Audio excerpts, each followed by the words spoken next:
All right. So I need to enable the sound on the emulator, and then we can get officially started here. So yeah, let's go ahead and do that while the mic is running. So it's like real time stream tweaking going on here. Not that kind of tweaking, guys. Not that kind of. Nah, we don't do that here. We're all nice and clean. I mean, for the most part. Where is the sound? Okay, there we are. And enable. Yay! We can hear sound. Yay! All right. All right. Now with that, let me bring up that Final Fantasy guide I was using for a good amount of time here. Oh, I gotta see how I can position the windows here. Okay. This looks great. Okay, I think we're good here. All right. With that said, let's get it started here. And hello, everyone. Hello. Good evening. A pleasant Wednesday evening to all of you here. How's everyone doing? Are you having an awesome Wednesday here? Well, if it was slightly less than awesome, then hanging out here tonight, enjoying some Final Fantasy here, will make your Wednesday superb. Welcome in, everyone. So yeah, we are. We're almost approaching the end of the end of summer. Yeah, it's still summer for I think another few days. And then we'll go to the autumnal, was it? I forgot which one is it, like the equinox is either spring or autumn. So yeah, we're gonna officially hit the autumn season within a couple of days, and that is super cool. Super great indeed. And so yeah, so we are continuing playing Final Fantasy on the emulator because yesterday's stream, before stream start, right, just before stream start, I discovered that my original Final Fantasy card's battery needs to be replaced. So the battery wasn't able to keep a save. So to proceed with Final Fantasy being streamed here on this channel, let's use emulator.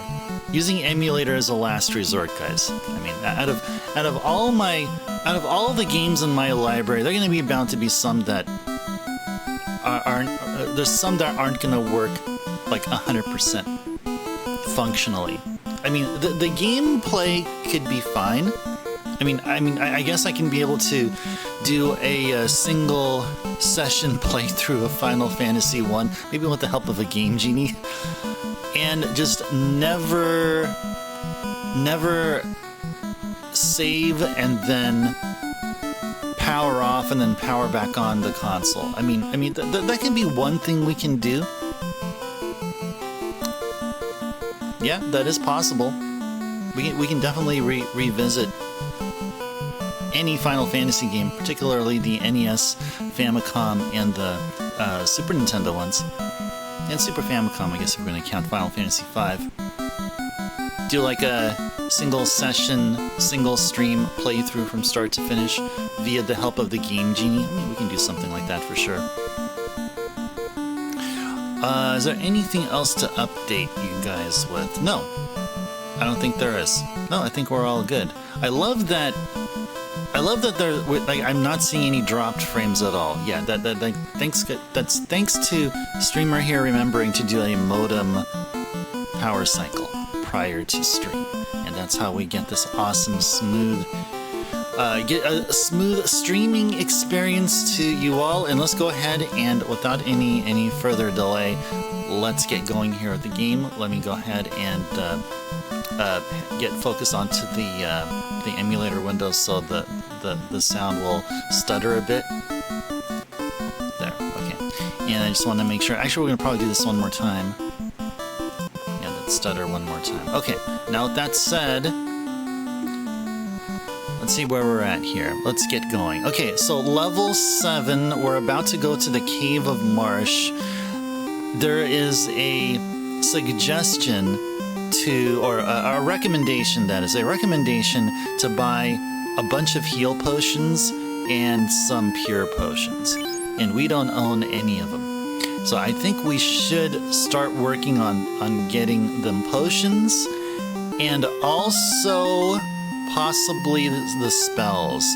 Now, let's remind ourselves where we last left off. So, oh, we don't even have level 2 here. All right. Oh, okay. Yeah, we were supposed to... Okay, yeah, that's right. Yeah, the level 3 and 4 spells. I think we deliberately ignored getting level 2 white magic because they just don't seem useful. At least to me, they're not useful. Level 3 and 4 spells are going to be here in Elfland. So while we're here, let's grind. Let us grind for gold and experience to level up our people. Oh, this is good. This is good. This is good. Oh, this is good. So very good.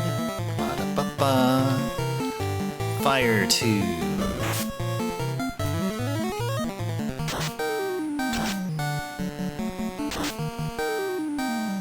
Awesome. Come on, butts. Come on, butts. Oh, never mind. Marl for the kill there. Marl for the kill. Yeah. More awesome Final Fantasy. More awesome NES music and graphics and just the awesome feels. The awesome feels. Whether you're the viewer of the gameplay there or the one with the controller in hand over here. I mean, it's all just super duper great. Oh, we need some ogres. No, not wolves. Okay. Well, I guess beggars can't be choosers. I mean, we're not actually beggars, but I think we're just picky people. We're just extremely picky. Picky without any reason. Oh, is there a light there? I notice. Oh, there's a light behind me. Let me go ahead and change that up there. Let me cast Lit 2 here, and then we're gonna come back and continue. I want to turn off whatever light I have there. Oh yeah, it's my hall light. So let me go ahead and take care of that quickly. And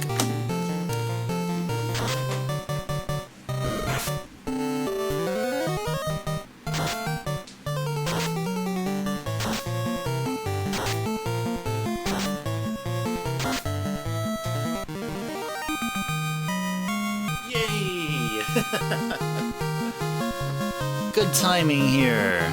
Good timing. They are donezo. Alright.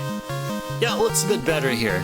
It looks better. There's some dynamic stuff going on with the camera here, and I'm just way too lazy to fuss with it. But yeah, I mean, with minimal amount of light, the light only coming from my red filtered there's a red filtered lamp like right in front of me and up about 1 or 2 feet. That's the only light source here in this room, and it's intentionally done so just to invoke a sense of warmth, and by proxy a sense of coziness. It's all about being chill and cozy. It's not just a Thursday thing. It's like in every freaking Ice Turbo stream kind of thing. That's what's going on here. Chill and cozy every freaking day. Right here. That's how we do. At least that's how I'd like it to be done. To be completely fair. That's how I'd like it to be done. Heyo, 5. Welcome in. A pleasant Wednesday evening. It's still Wednesday in my time zone. Probably still Wednesday over at yours too. Yeah, welcome in. Hope your Wednesday went well. Raw! Welcome in, Raw. Pleasant Wednesday evening to you. All right. How you guys doing? Hope you guys are having a great day today. The weather here is starting to cool off a bit. I've been seeing a lot of definitely a lot of fog near the as I get near the coast, and just overall in general, it's been some cool weather there. Yeah. Oh, we can't do fire too. Yeah, because we already. We should probably go use an inn. You should be asleep, Raw. Okay, you might be right. I'm just saying. You're probably right.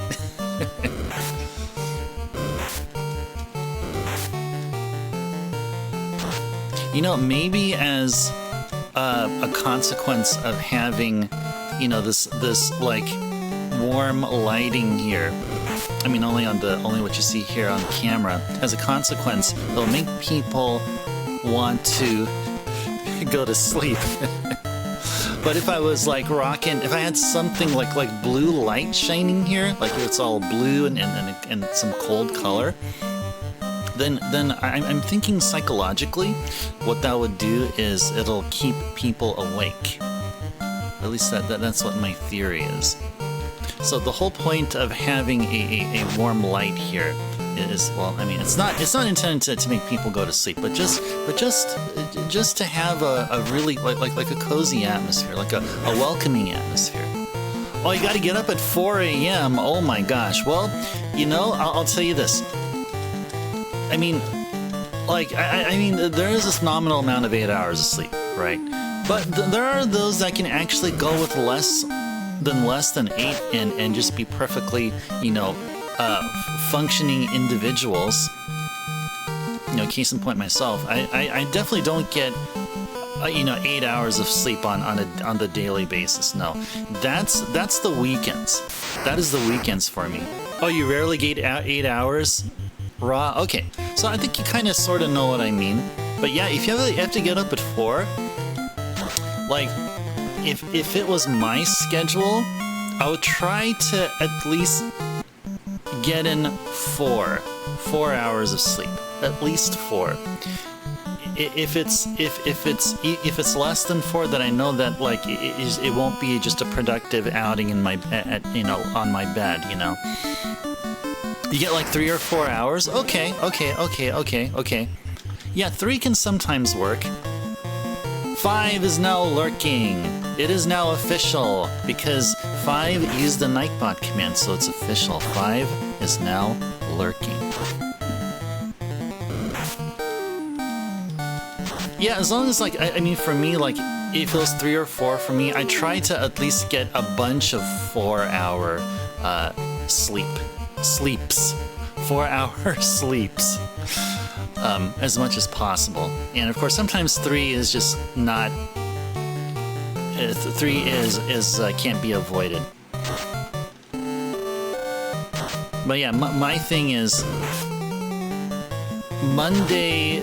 Well, I guess Sunday night through Thursday night, get like 4 to 5 hours of sleep per night, and then the other nights are just a free for all. Oh, you nap on your lunch hour break? Oh, nice. Okay, Ross. So that okay. So I think you're all good. I think you get what your body needs. It isn't too little and it's not too much sleep. Ooh, okay. So I think we can almost afford a spell.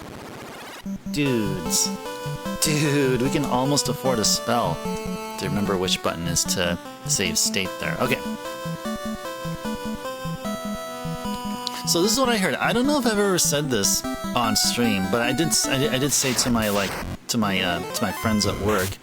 But at my old job when I was in Portland, I was told that there are people like who work in San Diego. So San Diego's like, if you guys don't like have a don't have like a picture of where it's located, it's very close to the Mexico border. there are people that commute from Mexico to San Diego, because San Diego real estate is just gosh darn expensive, and in the rent as well. So Mexico's cheaper. And so there's people that commute from Mexico to San Diego on the daily, well, Monday through Friday at least, on the weekdays. And their drive is like 3 or 4 hours. It's just absurdly long. And what they do is they once they make it over to the parking lot of their workplace, they take a nap. Talk about Smurfs here. Yes, those gray wolves. Don't they look blue? Don't they look like Smurf wolves? Oh, Smurfs. Oh man, when Ice Turbo was when Ice Turbo was a snowflake turtle, I would watch Smurfs. Like I would so look forward to watching Smurfs every Saturday morning. It was like such an awesome thrill for me. Not so right now though. If I ever want to go back to the cartoons, the Saturday morning or whatever weekday after school cartoons, I would love to watch the first gen Transformers. Transformers, more than meets the eye. I love that. Love it, love it, love it.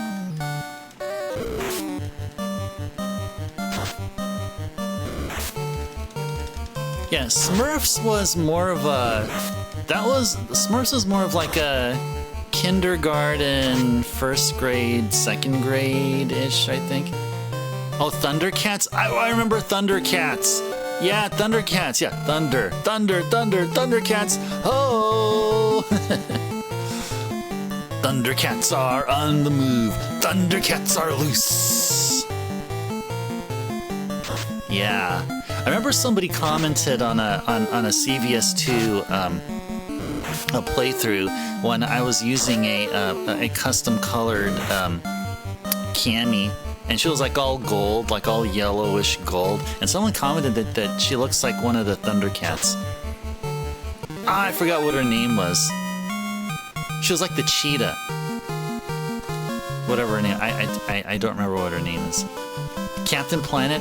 Oh, nice. Okay, I didn't get into Captain Planet, but yeah, out of what you mentioned, Thundercats, Smurfs, yeah, that's part of Snowflake Turtle's childhood here.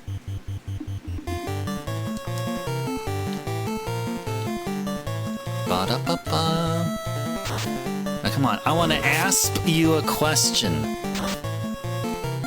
Ask you a question. Why are you poisoning us? Why did you poison butts? Why? How rude of you. I was just trying to ask you a question, and what the freaking hell? Oh, Chitara. Yeah, Chitara. That name sounds familiar. That is probably indeed her name.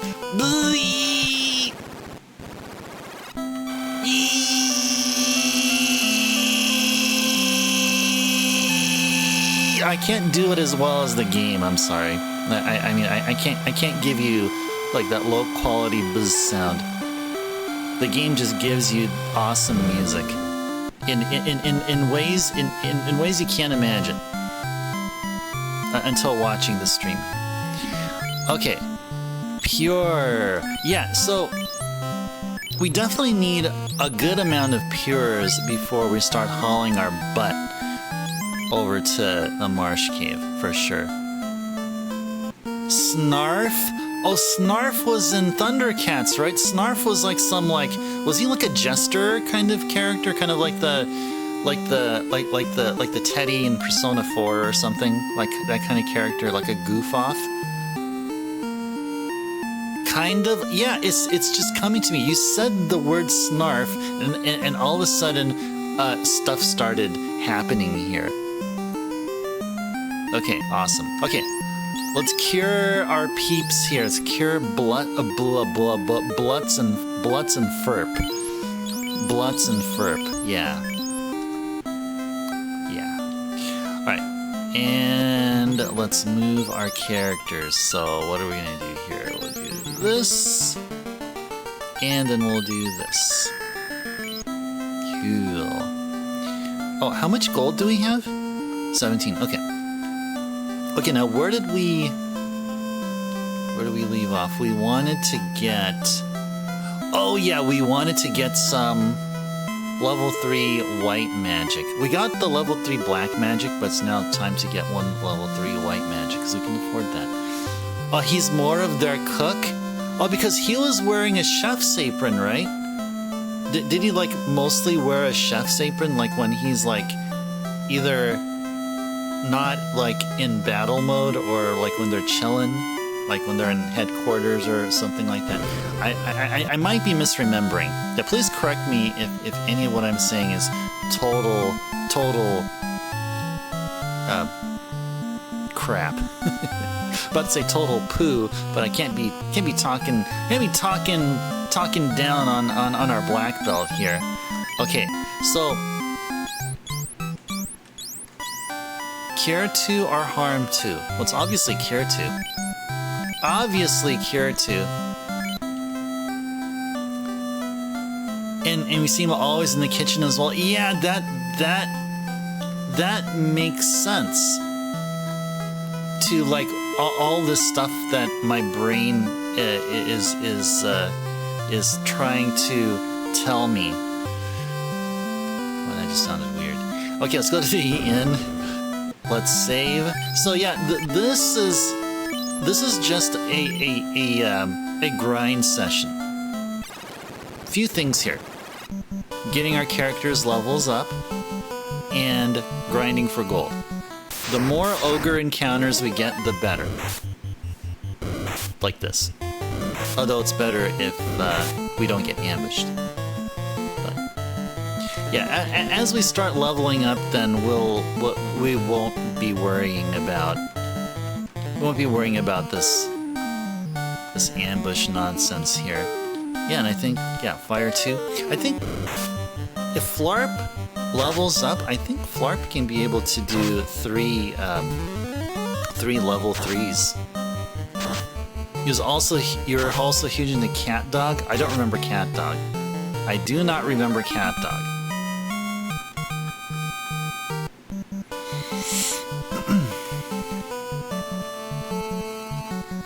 But that's okay. That's okay. It's all good. You know, it's amazing that a lot of people here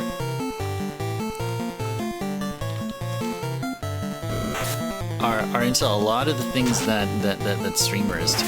So that's cool.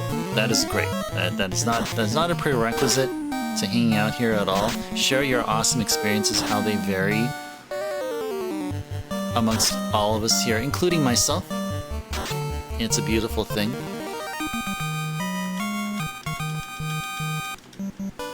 I'm trying to keep this community really cool. You guys have been nothing but that. You guys have been awesome. Yeah, these wolves are just... They just... It's just effort for not a whole lot of gain. Okay. So maybe moving the emulator, we may see some sound cut off here and there. Okay, there we go. So I wanted to move the... Because I had the emulator over my huge chat window. Charlie consisted of Cat Dog, Johnny Bravo, Ed, and Andy, and Hey Arnold. Oh, okay. Okay. Those are probably a bit newer. A bit of the newer games, but cartoons are anime. Oh, I'm the awesome one, Rob. Okay. If you say so. I mean, if you say so. Taking time out of my day to be... Oh, you're very welcome. You're very welcome. I mean... I started this thing way back, and I should go ahead and continue because I believe in what I do. And it's not really just about me, not about Ice Turbo, but there's a greater purpose here. And I'm glad that Like, it's actually really my vision. It's actually, I guess really, if we're gonna go really deep to it, it's really a vision. It's about enjoying a flavor of retro gaming enjoyment that can only be enjoyed here. Something to that. And if you ask me to elaborate, then I think I'm gonna have a lot of trouble there. But yeah, I guess really succinctly put, the TLDR version is just what I just said. And it's really an honor. It's really an honor. The overpopulated, over-the-top streams, you all. Well, you know, like for me, like, I mean, for me, like, the overpopulated part, like, that's fine. I mean, there are some streams where, like, it's like I see, like, hundreds, and maybe sometimes even at least 1,000, somewhere in the thousands of viewers. But yeah, the over-the-top stuff, I don't know. I mean, if I do put on some kind of over-the-top, like, thing, it's acting. I mean, I'm just doing it for the sake of I will be over the top just for the sake of being over the top, you know. And really, would I ever want to do that? No, because that wouldn't be normal. I'm just trying to keep it normal here. I mean, sometimes, like, I think there may have been a few times that, like, I parodied, like annoyances, or like general, like annoyances or nuisances which are like generally known, you know, that kind of thing. If that makes any sense, but nothing like direct, but like being over the top, like, and having that be the focus of what I'm, you know, sending out to you guys over the internets. I mean, I don't know. I might have fun and then just make a really interesting or funny, hilarious YouTube video where I'm just, I mean, the only time you'd ever see Ice Turbo over the top or something like that, and to just keep it there, and then once you then, that'd be interesting. Is like the very first, like, the first person that to ever, like, or people that find out about Ice Turbo via that YouTube channel or that YouTube video on the channel here, and then they come here to watch a stream or two here and notice, hey, Ice Turbo isn't over the top. What the heck? What's going on here?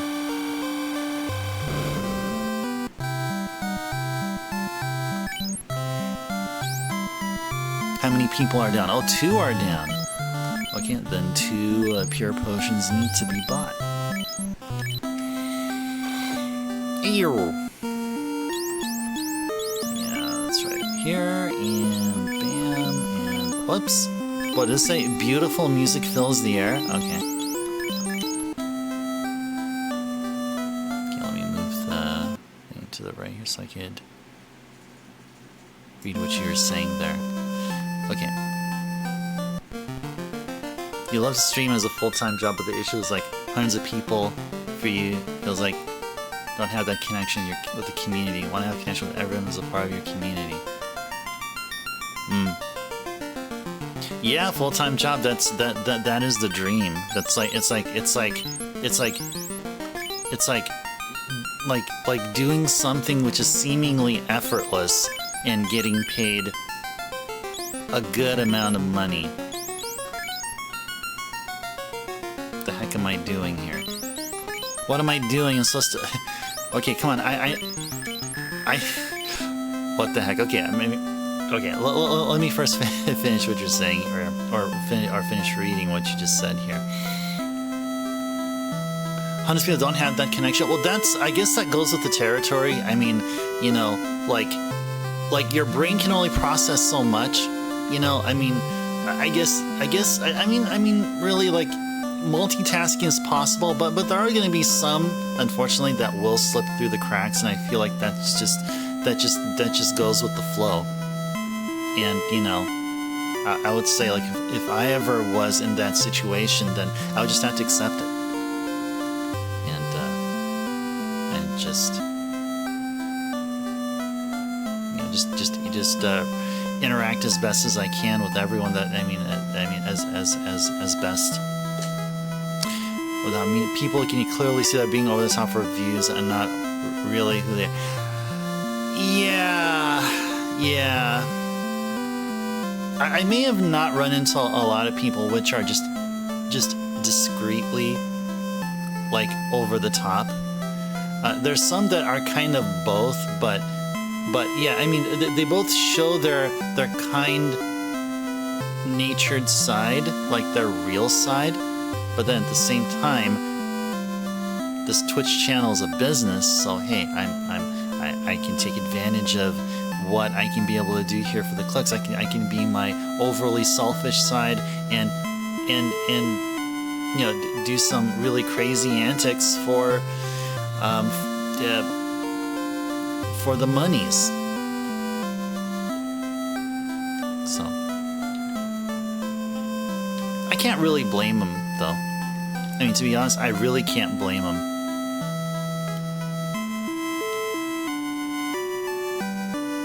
I mean, I would enjoy their channel, I mean, their streams here and there, for sure. I mean, it's great to have, I mean, it's great to have, for me, from the streamer perspective, for like the Ice Turbo brand of streaming that is done here. I mean, I'm glad that I seem to be really, like, successfully setting myself apart. And I will, well, for now, I mean, for the time being, I'm going to continue to do so. And you know what? While there are streamers like me out there are others like me out there, or with this style. I guess some people call it like an old school style. I guess around the time when Twitch or Justin TV was spun on Twitch or something. When? Thank you for the sub. Thank you for the Prime sub. 11 months. That's almost 1 year. When? Welcome in. A pleasant Wednesday evening to you. You have, like, what? You have at least 5 more minutes of Wednesday. Hello. And we're enjoying some Final Fantasy here. We're grinding it out here. We're grinding for gold to buy spells and possibly maybe another piece of armor. Oh, but actually, screw the armor. We need heal potions and pure potions. Yeah. That's what we need. Before we mosey on over to the Marsh game. One, hope your Wednesday has been doing well. If I didn't get a chance to wish you that, like, hope that you had a wonderful weekend, well, hope you had a wonderful weekend. I don't know if maybe you were here yesterday or Monday, I just don't remember, but yeah, hope all is well. Hope all is well. And thank you again. Thank you again for the support and your Prime sub. Thank you so much.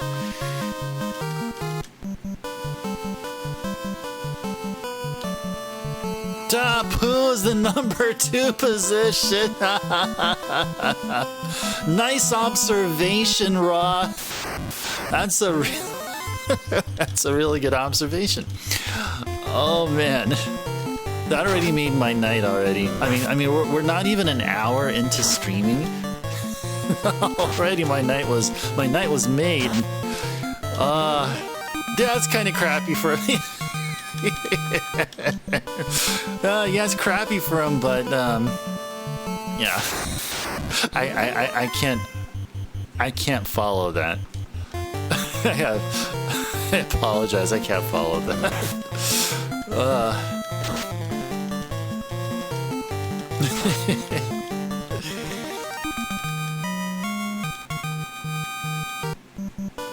Yeah, exactly.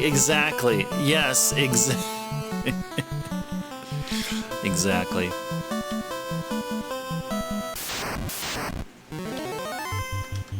Yeah, these wolves. Just we can just run away from them. I think once we get to the next level, I think we can be able to like successfully run away from wolves. Or we can actually try that next encounter. Yeah, these wolves are like, it takes a lot of time to get them all out, and we don't get the reward that matches our efforts, the amount. But we're gonna do about it.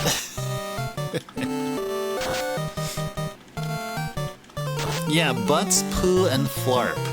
All of those are like toilet references, and Marl's they're like, oh brother, I gotta hang out with these losers here. All right, let's go to the inn. Let's get our spell charges back, those precious level 3 spell charges. So we see that we're a little less than 500 gold from obtaining pretty much the last level 3 spell. I know there's two. There's actually a total of 2 that we can get still, which is Harm 2 and Heal. So the Heal spell is an AOE like cure, but it's not even cure. It's like lower than, it's like it doesn't heal that much, but it is AOE. But between Harm 2 and Heal, I'll definitely go for Harm 2. Now, will I regret not also grinding for Heal? No, not at all. Not at all.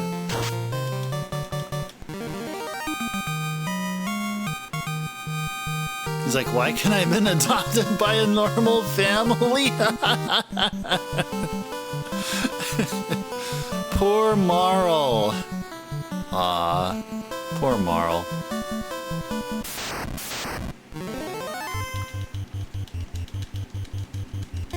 Alright, get a single ogre. A single ogre is better than like 4 mad ponies or something at the Peninsula of Power.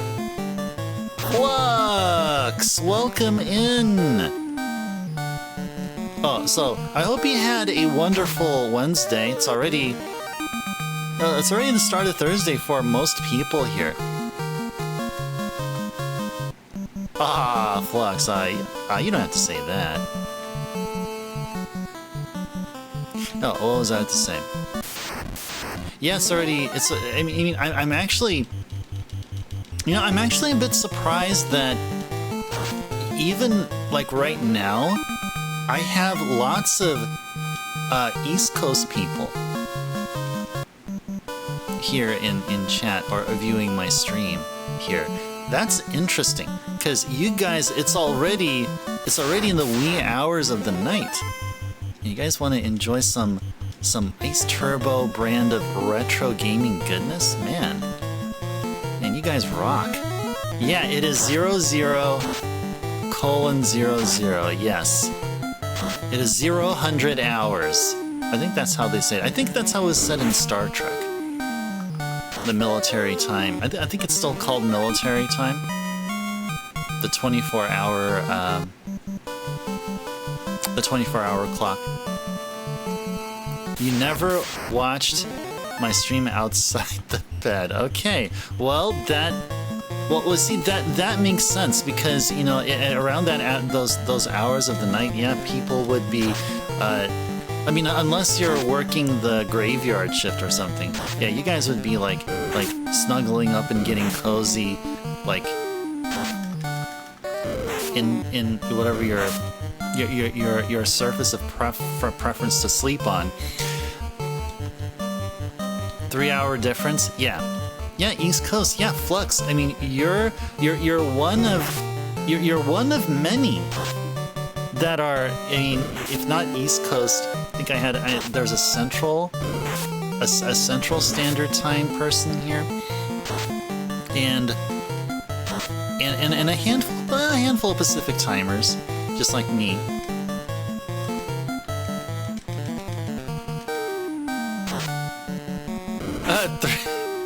3 p.m. Yeah, I'm at my 9 to 5 job at 3 p.m. unfortunately. And I guess the other thing too is, well, I mean, I'm looking forward to going into like a hybrid schedule at my 9 to 5 job, so I don't have to make that commute, and I could just be working here at home.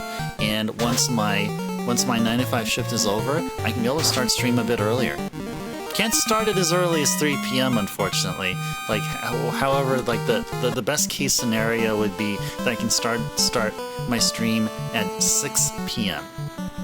6 p.m. Pacific, which would mean it'll be 9 p.m. Eastern for everyone else.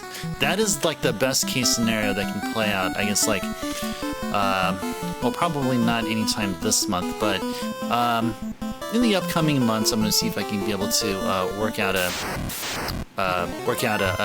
hybrid schedule. So at least one stream per week will be like a 6 p.m. Pacific time start.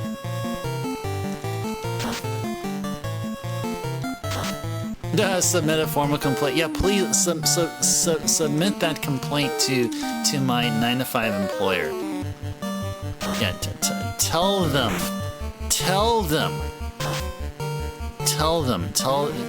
just go all out. Write that letter, and write that letter like you've never have before.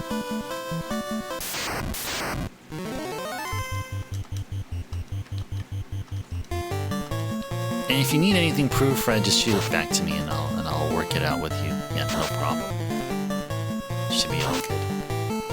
Should be all good then. Oh wow, Flarp isn't even hitting for anything here. What does Flarp have? No level 3 spell charges, that we know for sure. Yep, that was enough.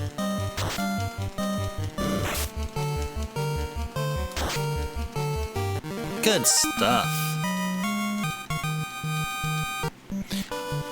How are we doing with... Oh, just 59 for the next level. Nice. Okay. Yeah, let's get those level 3 spell charges back. Whoa, we're already at over 2,000 gold, man. You will? Now after you're done, they'll be off work the next 3 months with pay. Nice! Yeah! Yeah! Yeah, I can do like something they call a sabbatical or something.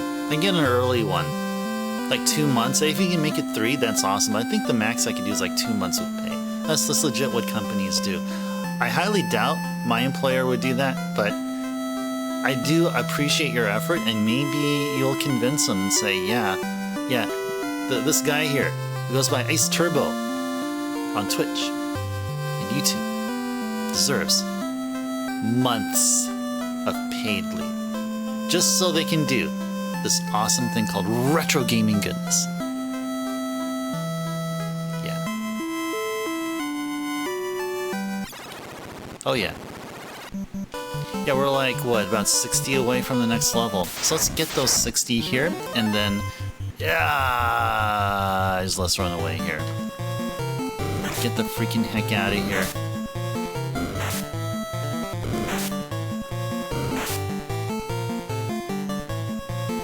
Good. Well, we need some ogres. Ogre, ogre, ogre, ogre, ogre, ogre. Where the heck are you? Where the heck are you? There you are. And fire 2.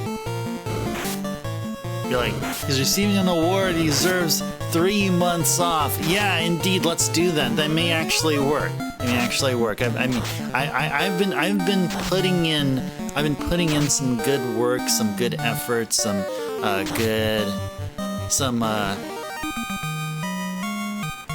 genuine good efforts at work. So yeah, I think that'll actually have a chance of working.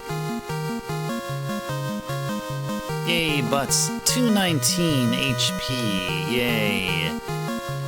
Alright, so everyone's at triple digits of HP. Everyone is, yes. Okay. Okay. Now let's go back here and let's remind me again. So did we get Harm 2? No, we did not get Harm 2. So let's go buy some Harm 2 here. The coldest dude award. Yeah, I mean, I'm not just ice. I am ice turbo. That's right. I am ice turbo. The coldest dude in the whole universe. Harm 2. Yes. Now I'm just looking at the spell list here. Do I really want any of those two that we're talking about heal? I think I made a quite a definitive decision to not go with heal. And I'm gonna go ahead and carry on with that, yeah. Okay, now let's go ahead and remind ourselves again, like we were talking, like what we were talking about last stream. What level 4 spells are like really key, like what we would really need. So let's go visit the White Magic shop. Pure Fear AI Smooth. Okay, so yeah, so none of these spells actually appeal to me. Pure does slightly, but I mean, I guess it's gonna be like a few extra pures. Like if we go to if we head off to the dungeon with 99 pures, so these extra pure charges are gonna count as like what? Like I think we have like a total of 9. So it can have up to like what 99 plus 9 pures or 99 plus whatever pures. So yeah, maybe getting a pure spell would be fine here, but I'm not too hot with getting a pure spell. Levid, welcome in. Hello, Levid. Hope you had an awesome Wednesday. Poo uses pure poo. we had to. What is it, like 2 or 3 times already? I mean, not in the same stream, but between tonight's and last night's, we were carrying poo. Yeah, we want our poo to be pure and clean. A clean pile of poo. Love it. Oh, I forgot to answer your question. I'm doing great. The commute to and from work was relatively smooth, but it's great to be here. I don't feel tired as of yet, so I think I can still carry on. We're almost at the 1 hour mark, and I feel good. I don't feel like I'm about to pass out or something. But yeah, very good. Hope you're doing well, Levid. Hope your day has been awesome. Fast and Ice 2 are the only key things here. So, Fast and Ice 2 are absolute musts. We must get them. Pure, though, if we had extra gold, sure. But I'm not really hot on getting the pure spell. So it's okay, so 8,000 for spells or 12,000 if you want to get the pure spell. Yeah. Let's go visit the other shops here, just to remind us of like what things we can get here. Oh, you're heading back to bed, Raw? Alright. Well, yeah, Raw, that's I don't blame you if you're tired, your body's ass is saying raw, I need rest, then of course you gotta give in. You gotta give in. So I totally understand. Have a great stream, playing with butts and poo. We've been doing that already ever since the very first stream of September. But we were playing with butts and poo remastered. But now we're playing the OG game. We just can't get enough butts and poo. You know, once we get to Final Fantasy 2, I don't think we're going to be going with Butts and Pooh anymore. I think in Final Fantasy II we actually have legit canonical names. And I don't know if it's actually even possible to change character names in FF2. Maybe it is, but we're gonna keep the canon names. Unfortunately, it's they're not Butts or Pooh or Flarp, and probably definitely not Marl either. Now I want to say we did get the Iron Shield.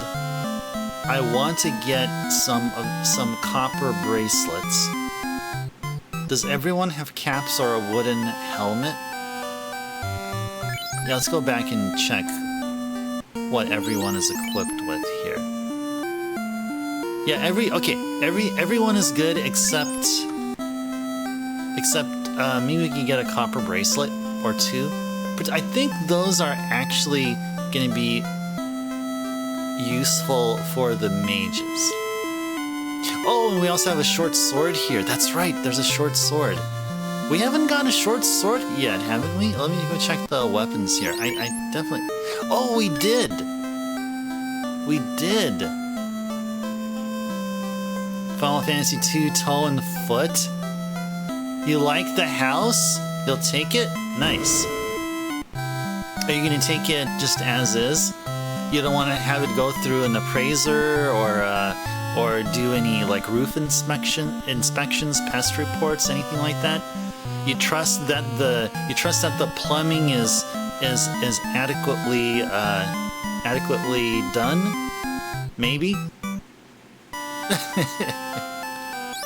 Well, say that you'll take it for like a lower, significantly lower than the asking price, and just explain why.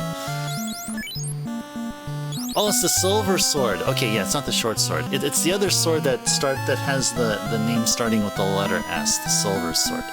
Okay. Okay, cool. So what is that? 8,000 for... Okay, so 1,200 for like 2 spells, the silver sword, and I guess 2,000 for 2 copper bracelets, so it's like 14,000. Yeah, come on, you gotta have adequate plumbing. Yeah, and the house must be up to code and all that stuff. Yeah, all that stuff has to go into consideration, and use the buyer have some power over house pricing negotiations, you know what I mean? Yeah, you gotta flex your authority. You're just flushing it away. We're talking about plumbing, and then we have characters like Butts, and then Pooh, and we also have Flarp.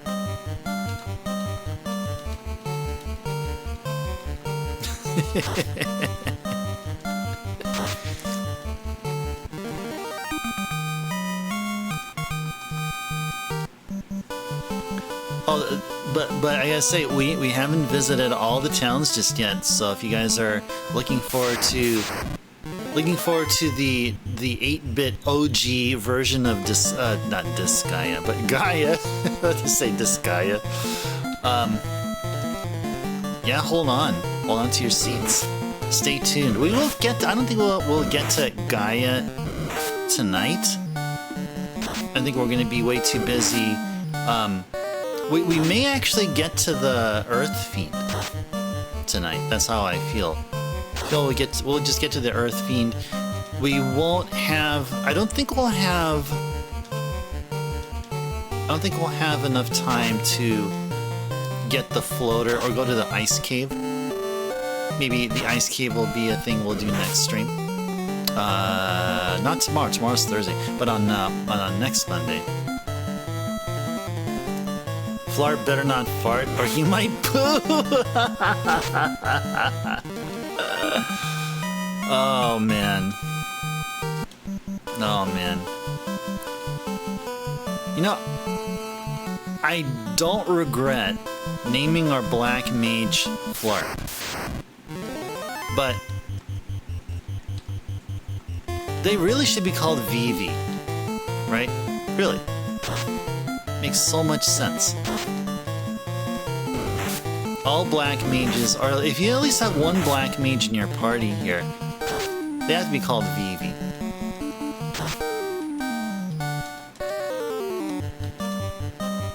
Oh, I'm gonna say something that'll make you think, oh gosh, like really?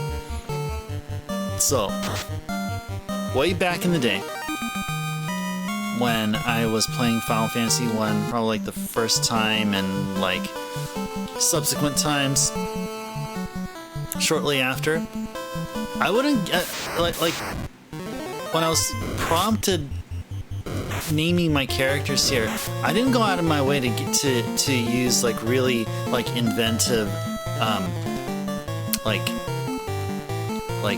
meaningful names. No, I would call like I would have the same group here.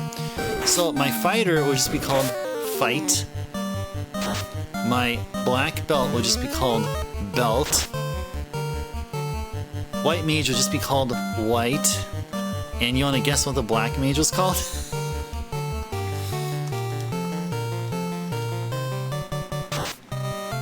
Yeah. I mean, even though I had, as a kid, I had a good imagination. When it came to naming characters here, I was like, whatever. All right. Do we have any pure no one's. Oh, no one is damaged yet. Yeah, I'm just so original, aren't I? I am just so original. I was just so original back then. Oh yeah, Pooh definitely needs. You know what? Yeah, no, you know what? Forget it. We gotta go to an inn right now.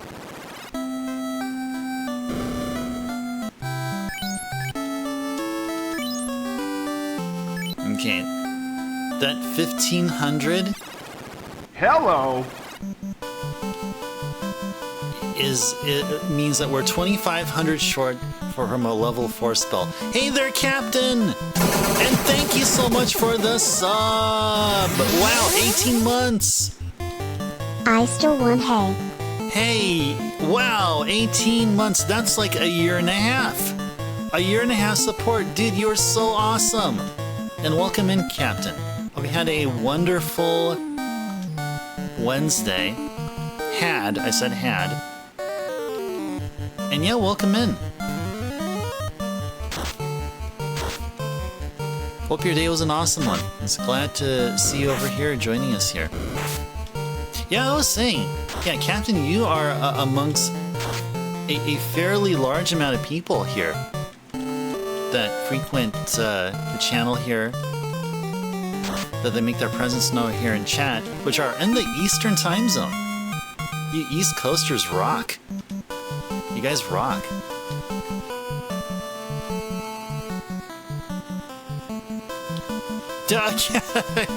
That's right. Ra was talking about Captain Planet. Yeah. Yeah, we're talking about like Saturday morning / like after school cartoons. Oh yeah, Uncle Oh, you mean my uncle? That's great. That is great.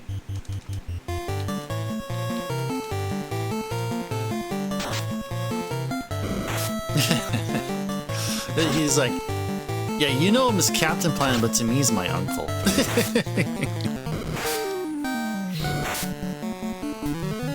Yeah, Flarp with the fire too. Good stuff. Good amount of gold here. I think we have at least one more of those level 3 spell charges. At least one.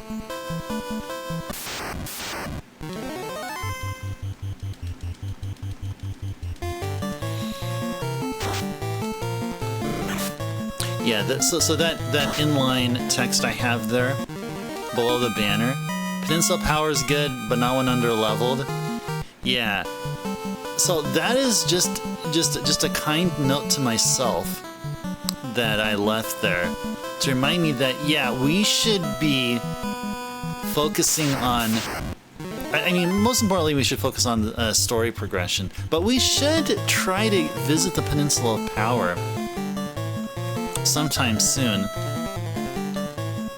just so that we can be able to have a fair chance to expedite our level growth and speed up our gold grind. Yay, 2 hits. That was Butts. Butts did a 2-hit move. Starting to see multiple hits now, guys. We're starting to. That makes me happy. It makes me proud. Makes me proud of our accomplishment here. All this level grind is paying off. It'll be paying off.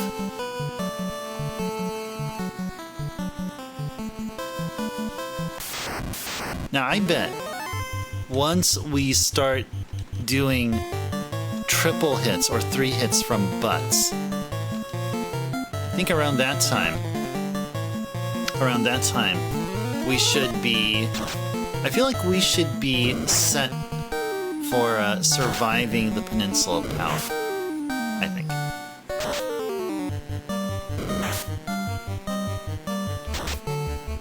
The Silver Sword, though, will really help. You know, now, see, the more I think about this, the more it makes sense to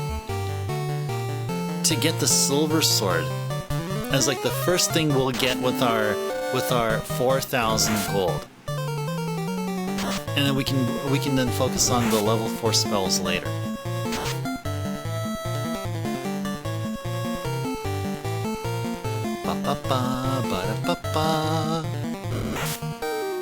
Yeah, offense is,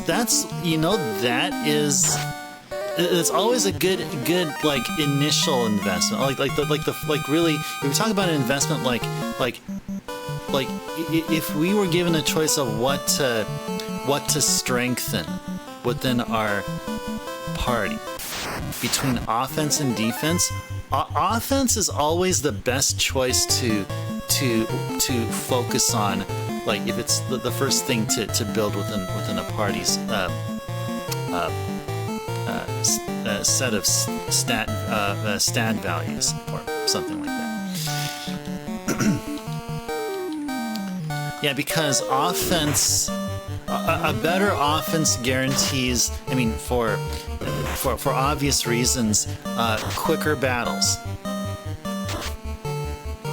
We enter a random encounter, and having a stronger weapon than stronger armor will guarantee that there's high chances that we can get through a battle within the less amount of turns. That'll help expedite things. Where are we at with gold right now? 3075. Okay, so we're about 925 short. And well, we're gonna be 1025 short here in a bit, because we're gonna go stay at the inn just so we can get back our spell charges. Okay. And we gotta do the occasional save state save. Let's continue the grind. No, we don't like you, wolves. Wolves, go and play somewhere. Why don't you go play fetch with yourselves? Have one of the wolves like grab a branch, just fling it forward somewhere, and have another one of your wolf bros like chase it and catch it and stuff. I mean, come on, you wolves are intelligent enough to probably figure all that out. Oh, these asps are asping for trouble. No questions asked. You can't even move hands anywhere because of the consecutive 1v1 Tetris, all cramped up. Oh yeah, I saw your I saw your victory against Japan, the one that you were talking about yesterday. Yeah, GG's. I sent you a GG there. Is it so, Flux? Is it because of what? Because of yesterday's efforts, or are you still playing? Are you still doing them now? Did you have a tournament just recently? Just like early today? Flux, you're probably a mighty pro. A mighty pro at Tetris. Yeah, why am I fighting these guys? Let's run away from them. Oh, not right now? Okay.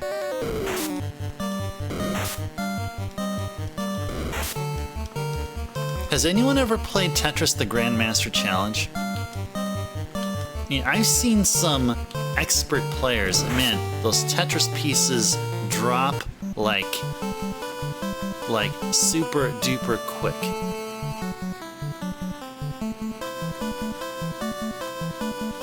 Oh, you're playing right now? Oh, no, right now? Oh, okay. Okay, gotcha. Okay, all right, gotcha. No worries. Good. I'm glad, guys. I'm glad you're enjoying some retro gaming goodness here with Ice Turbo here, and at the same time you're enjoying some gaming goodness at the same time in parallel. That is super duper cool. Yeah, please. I encourage that. I mean, not all chat members can do what you're doing, Flux, and that's you know, like, I mean, not just, it's not multitasking, but play a game and enjoy gameplay at the same, viewing gameplay at the same time, well, of a different, of like from a different source, not you know, if you know what if whatever the heck I'm saying here. You're back, Five. Welcome back. Welcome back. Good to see you again. Good to see you again.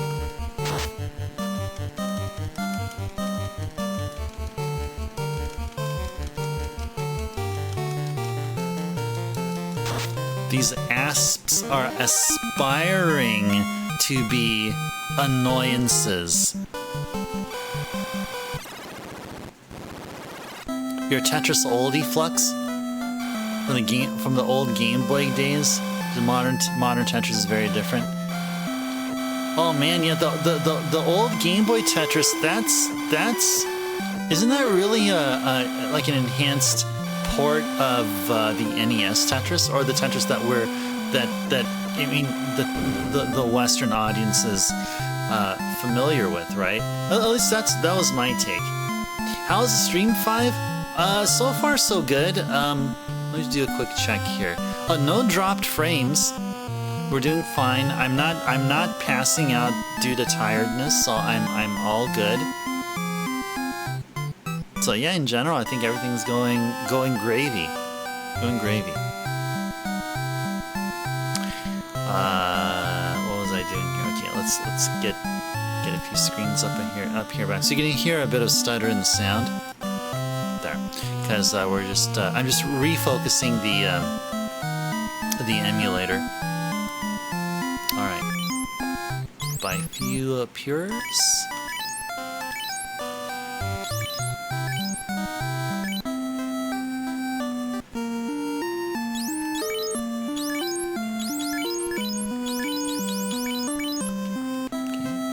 Let's rotate some people around.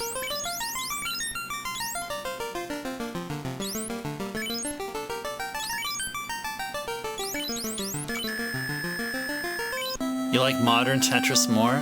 There's more to do despite your ancient history of the classic to the traditional Tetris. Some things just got better.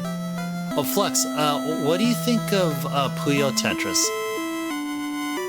Puyo Tetris has been around since, like, I would say, like, the mid-2010s. I played the first one. Like, I actually own 2 copies of Puyo Tetris 1. I got it, like, when it first was released in Japan for the PS4, and then I got another PS4 copy, but that's when it was localized here in the States. Just so I can understand the story better. You never learned Puyo? So when you play the game, you only do the Tetris parts. That's fair enough. That's fair enough. And similarly, I'm not familiar with Puyo as much as I am with Tetris, so I'm sort of on the same boat. But I do respect the Puyo game. I really do. There's some really great Puyo matches I've seen that are up on YouTube. And you guys, if you haven't seen them, you should check it out. The Puyo tournaments and how the players play, they're like a whole nother level. I mean, the game isn't about dropping them sticky Puyo thingies. No, there's this meta between going on there where like it's like the game's all about like how much garbage you can throw to your opponent, and if your opponent can't react in time, it's just mad skills, like really mad skills. Oh, you have the game Flux? People gives a run for our money. So when Puyo play Tetris on the Switch, you face a Puyo player. You can face a Puyo player 1 versus 1. Oh gosh. While you play Tetris facing someone playing Puyo? Ah. Oh, that sounds interesting actually. So is that something like so you win a battle against a Puyo opponent by like clearing the most amount of lines, and the lines you clear you somehow move junk over to your opponent, and similarly when your opponent makes a lot of Puyos or just these mighty Puyo chains, then they send trash to you and you have to somehow work with it. You get these extra annoying like Tetris like pieces or something like that. Okay. Oh yeah. All right. Awesome. Okay. I mean, I say that I had the game, but I guess it's been a while since I played. I wasn't able to remember what you were talking about until you described it. Okay. How far are we from 4,000? Oh gosh. Yeah. We're back at square one here. Okay. All right. Let's avoid them snakes. No snakes. No snakes. More ogres. Ogre.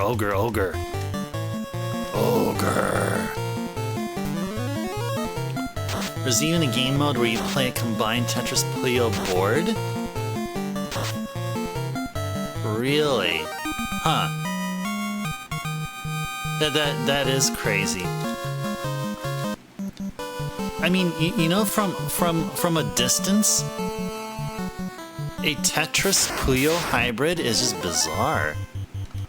But then also at the same time, it's awesome in a way that someone or a group of people, a group of devs, were able to make a game that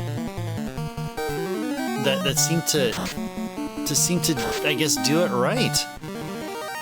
They were able to make Tetris and Puyo like I guess just come together and get a really workable product. I very much do respect them. I think it's Sega. You gotta thank those folks at Sega. Sega is awesome. These arachnids though are not, because they do stuff like that. We don't like them spiders around here parts. No, we don't. Yeah, let's burn them. And there's one game mode where you alternate between Puyo and Tetris in the same match, but not both at the same time, like 30 seconds of each, so you just can't wait for your preferred one to... Oh, man! Yeah, again, that's... Sega, you took a concept and you just knocked it out of the park. You like player versus player Tetris when?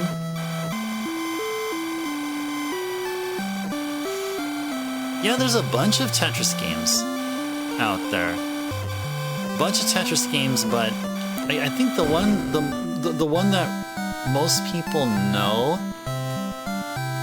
I think maybe from the retro community is the NES Tetris. I mean, right? Or maybe Game Boy Tetris actually is more recognizable. Or maybe it's between NES and Game Boy. I mean, I can't think of any other version of Tetris.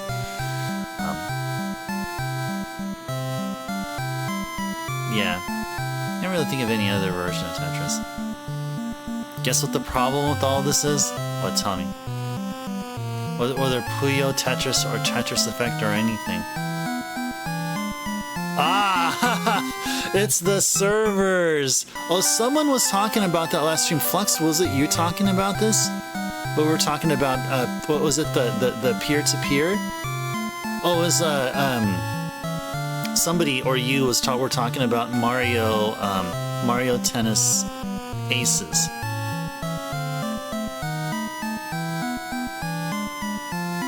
When you play Tetris Effect on PC, it feels like it's flying. Yeah, because the PC can handle them frames per second. Yeah, you were talking about that, Flux. Okay. I thought it was somebody there. I think Flux, you're definitely on. I saw you on chat here yesterday. I just can't recall if you were the one that were talking about that. Okay. We need a pure. Oh, look at that. We're like 320 away. We're slowly inching our way towards getting the Silver Sword. Not to be confused with Judgment Silver Sword, which is a game by MKai. Which is a pack-in game with, I think it was either Ginga Force or Eschatos for the Xbox 360, which I own. I own that Ginga Force Eschatos Wonder Pack. And yeah, Radiant Silver Gun and, or what was it? Oh, no. Cardinal Sins and Judgment Silver Sword were the pack-in games. And what am I going here? Okay, yeah, we're gonna then switcheroo our characters.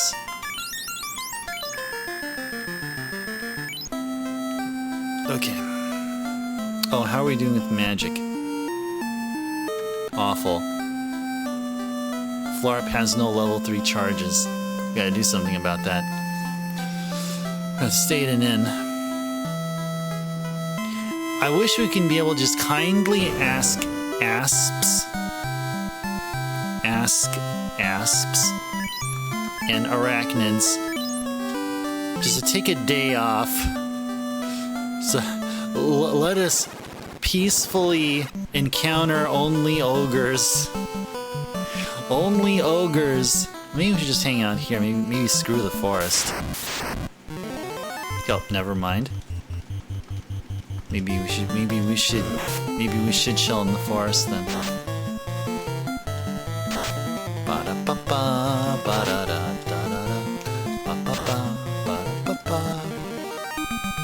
See, Butts with those 2-hit melee attacks, man, once he gets his hands on Silver Sword, Butts will be dealing some good damage. Butts is probably going to be dealing some consecutive triple-digit damage. I think that's very much possible. I mean, if not at this moment here, maybe a level or two later. Oh, about the move? Am I settled, Flux? Yeah, for the most part, yeah. I still have some stuff which looks like it's just out there in the middle. But the key stuff, the key important stuff, like my games and shelving and putting all the games in their shelves, you know, like the key things in life which are important, you know, those things have been done already. Yeah, my kitchen is so-so. Like usual, I'm just not a kitchen person. But yeah, everything is fine. I have my bed, and plenty of storage space for a lot of my boxes and stuff. That until I get around to like owning my own place.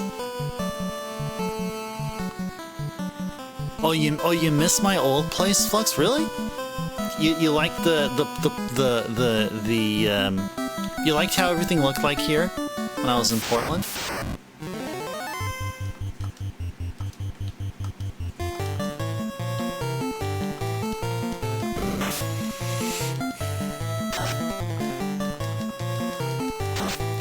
Oh, you mean to ask. Oh, if I missed my... Oh, I didn't see a question mark there. Okay. I thought you missed my old place. Flux, to be honest with you, no. Not at all. Not at all. Not one bit. I'm so glad I'm here. I'm back in California. See, the place itself, yeah, indeed, yeah. The apartment is I guess fine, but yeah, it's just the Pacific Northwest weather just didn't jive with me.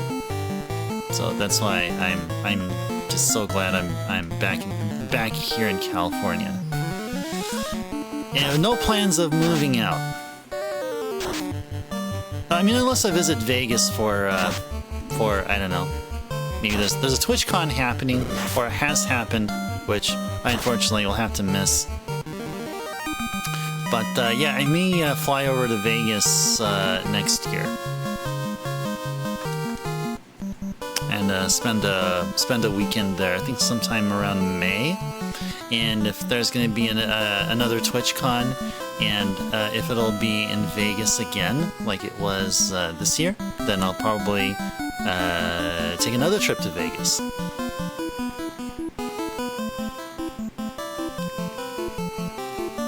I got something against all that, Captain. Well, I don't mind the cold. The rainy part is the one that, like, I can't jive with. And the other part is that it's like, besides summer. Summers in Portland and in the Northwest are really awesome. But aside from summer, it's always cloudy. I can't be able to see the sun as much as I can here.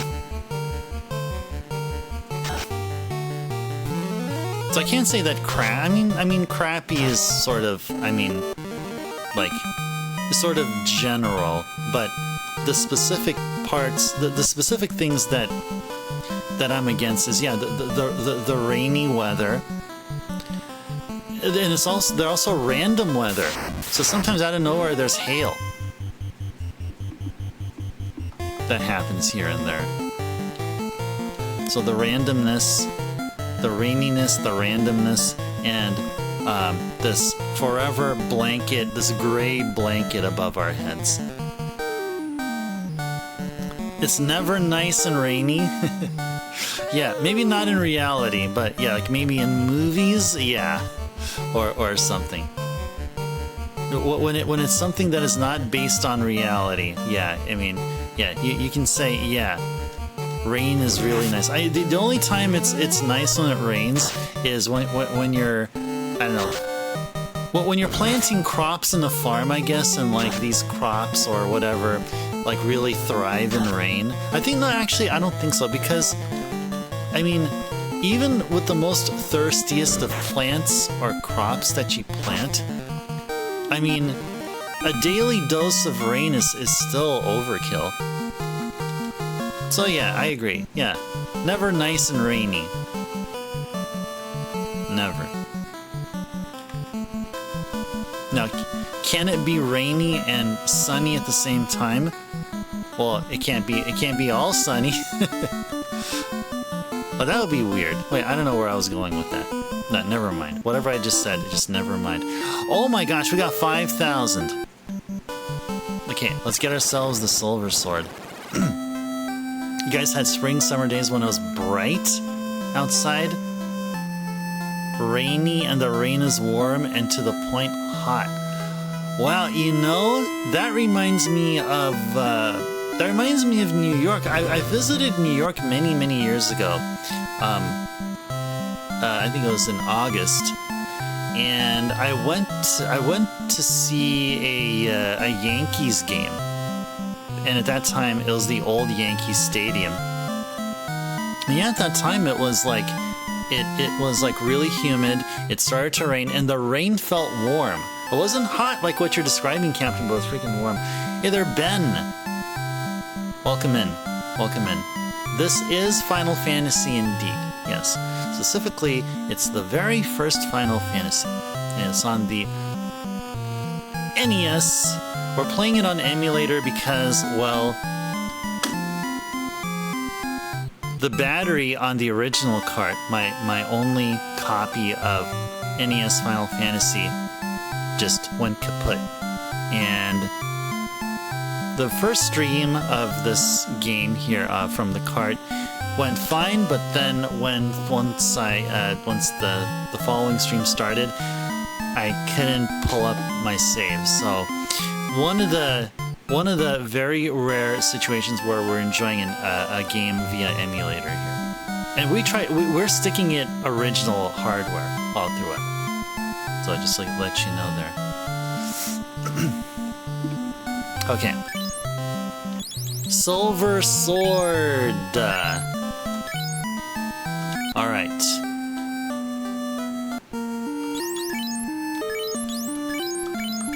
And let's go sell the short sword here.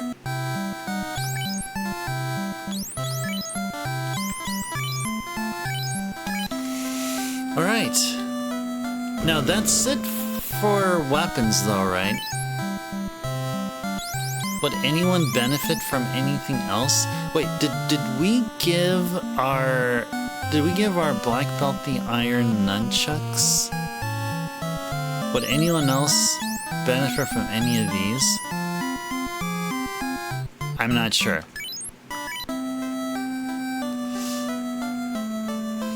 It's nice to see the original. Oh yeah, that's what we're doing, for sure. You're playing the PSX version for RA. What is RA? Can you tell me what RA stands for? And the PSX version, yeah, we actually played if you're talking about, oh, retro achievements. Oh, gotcha. Okay. Well, now I know. Oh, nice. Well, I wish you the best of luck, and hopefully you can be able to really knock down all of those achievements there. So I think this is the version you're talking about, right? So we actually started our Final Fantasy gameplay here.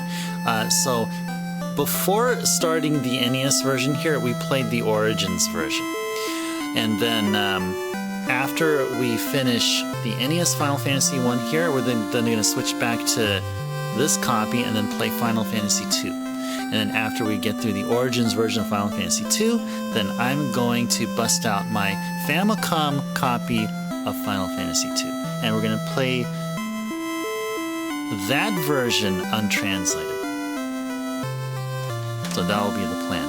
It'll be very Final Fantasy centric for the next few months. Definitely until the end of the year. You'll master that no problem? Yeah, I plan to play 2J. Yeah, indeed, yeah. Yeah, so I know a little bit of, I'm comfortable with some Japanese, not a whole lot, so that can at least get me by. However, prior to playing 2J, we'll play Origins 2, just so myself and everyone else here will at least get the gist of what the story is all about. And yeah, I think we should go to the inn here. I believe if I remember correctly, we ran out of level 3 spell charges, so go ahead and get them back here.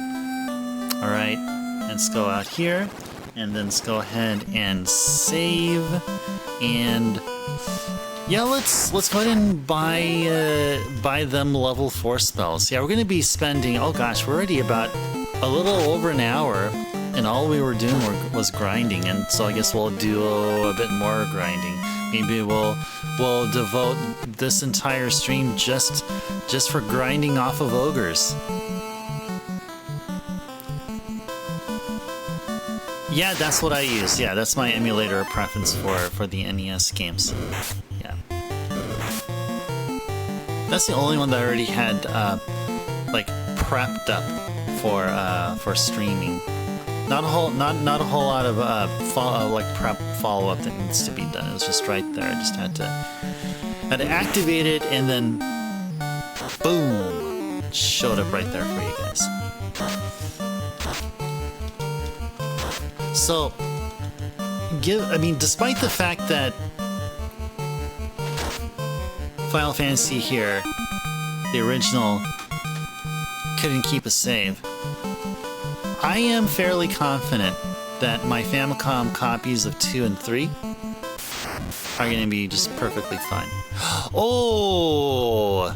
This is one of them rare encounters. We got a Groger here. We got a friggin' Groger. Oh, this. You know what this means, guys?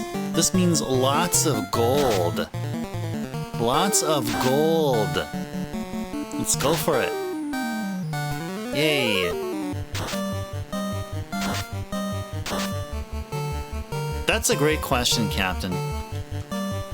Whatever you answer will be correct.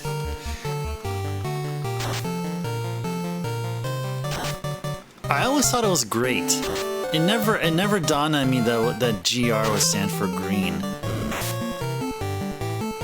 Because there's other enemies that also have the GR prefix.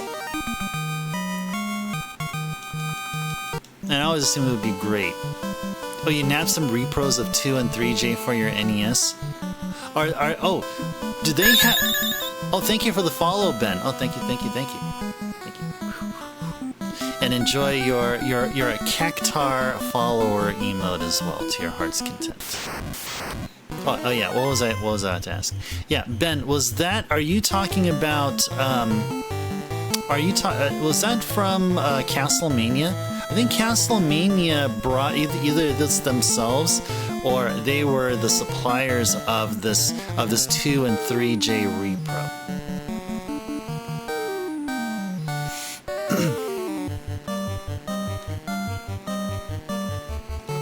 Oh, you don't remember, Ben? Okay. Yeah, I remember when I was over at the Portland Retro Gaming Expo back when I lived in Portland. Yeah, I remember there was a Castlemania booth, and I remember seeing 2 and 3J. They had their own these repros had like a collector's edition box or something there. I think you can also get them loose.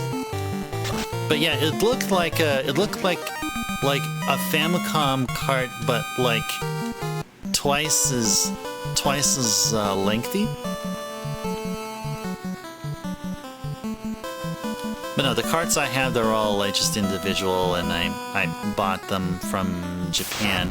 And there actually was one of the very first eBay purchases I made of retro games. One of the very first. Yeah, I picked up Final Fantasy 2J and 3J back in, it was like the early 2000s. That was like eons ago. Yeah, we're gonna be playing 2 and 3J, but in between we're gonna be playing their, we're gonna start off playing 2 and 3 by first playing their, their respective remasters, or at least one of their good ones. So I told you about how we're gonna be playing 2. So we're gonna start off with Origins and then play the Famicom version. So for Final Fantasy 3, since, there isn't an Origins version, but the closest is... Okay,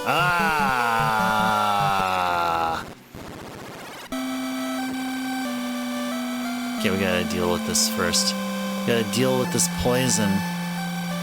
Oh yeah, I was gonna say, for Final Fantasy 3, we'll play the DS version. We'll play the DS version on stream, and then after that we'll do 3J. Now, if you're asking, how the heck are we even playing a DS game on stream? What is this sorcery? What is this magic? Well, I'll tell you. I am a proud owner of a 3DS with a capture card install. So, there. That's how we will be doing this. And 3DSs are backwards compatible with DS games. Do we have to switch our character's position? Yeah, we do. So, yeah, we just gotta do this, and then do that. There we go. How are we with magic here? How are we with gold? Okay, so we're like, what? 1,225 away from 4,000. Away from getting a level 4 spell. Okay. So let's keep going. Am I rich, Flux? Nah. Nah, we have to work hard for our gold here. At least not yet, Flux, not yet. Ask that question once we like get to Gaia. I think around that time, I think you're gonna be seeing like what, like 6 digits worth of gold.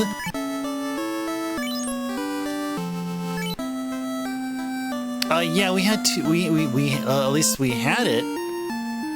Now we have 2675. Yeah, we're grinding for level 4 magic, and each of them cost 4,000 apiece. And also, I think level-wise, I think just one more level, and I think we should be all good here. I'm actually not totally convinced that we need level 4 spells, but just to maintain our sanity, I think we should at least acquire 1. It's much safer to manipulate the monster table to fight nothing but Kaizoku in the sea. I actually don't know where we're at the table. If it's something that can be easily done, then we can go for it, sure. I do know from watching Final Fantasy streamers that you get a guaranteed encounter for a certain amount of steps. There really is like sort of a field where like there are tiles that when you get to them, it's a guaranteed encounter. At least I know that. I'm also finding you a place to live.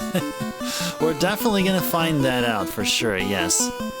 Well, not a ton of gil for the early portion. I was thinking the Peninsula Power will take care of that.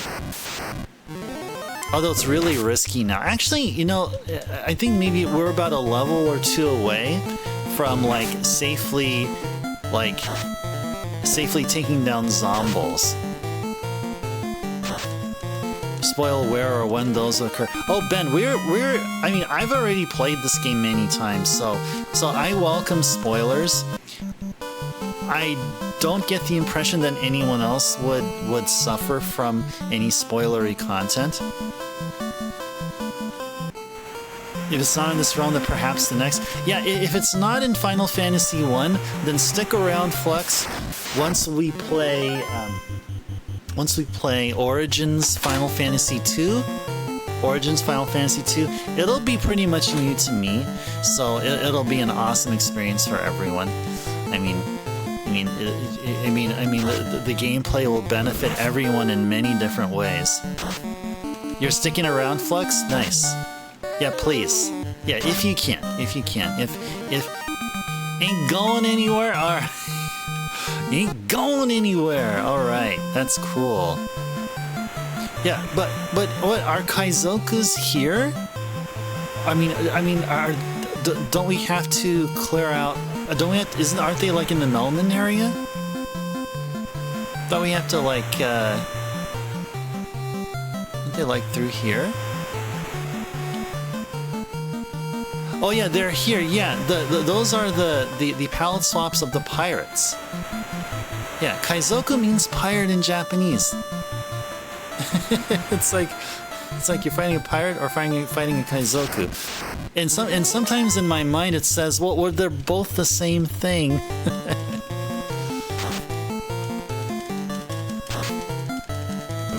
Where are they specifically at though, Ben? I mean, you can go ahead and mention it. I mean, are they only in specific tiles?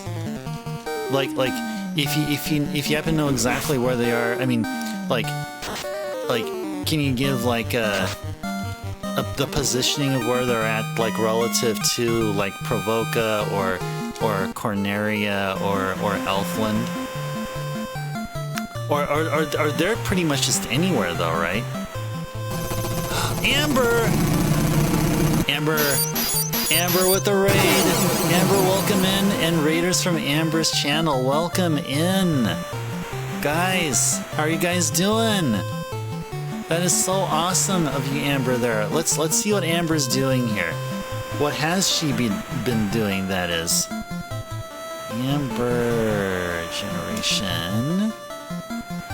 It's still Eclipse Time Part 4 and Sea of Stars. You're playing this awesome RPG. This is a really great RPG, guys.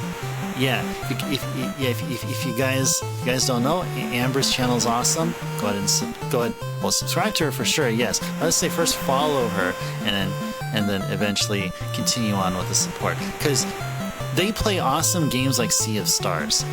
And there's this one cat game I saw which is so cute. So they do all the awesomeness for sure. Happy National Fried Rice Day. Oh, yum. I love fried rice. Actually, I wouldn't mind to have some fried rice right now. So go to my local fast food place. Hey there, Mango. Welcome in. Hope you've had a wonderful Wednesday.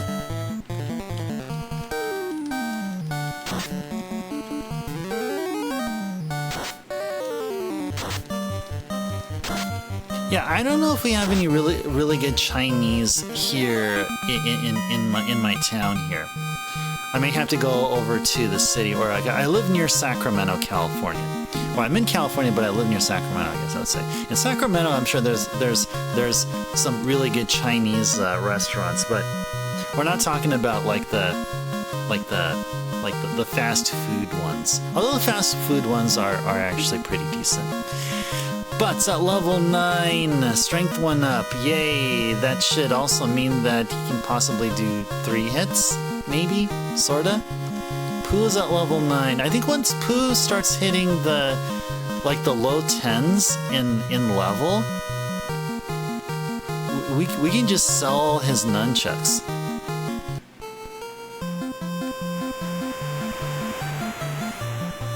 Oh, Steel made some dinner for you tonight? Nice. Well, that's awfully kind of him. Made more progress in Sea of Stars. To see a direct Chrono Trigger reference tonight. What, in the game, Amber, are you saying that there is such a reference in Sea of Stars? Or maybe you're talking about something different? I'm willing to bet it's probably Sea of Stars. I mean, from what I've seen of Sea of Stars, it is really an amazing game. Really amazing game. Yeah, guys, if you guys love RPGs, I'm sure most of you here do, because we've been playing nothing but RPGs. Like case in point, we're playing an RPG now. Definitely take a look at Sea of Stars. I highly recommend you guys check out Sea of Stars. Like, really. Oh, we have the harm too. That means we can be able to, like, we can definitely go to some. Yeah, we can actually go to what? Yeah, go to the Earth Cave. The Earth Cave is just all filled with undead monsters.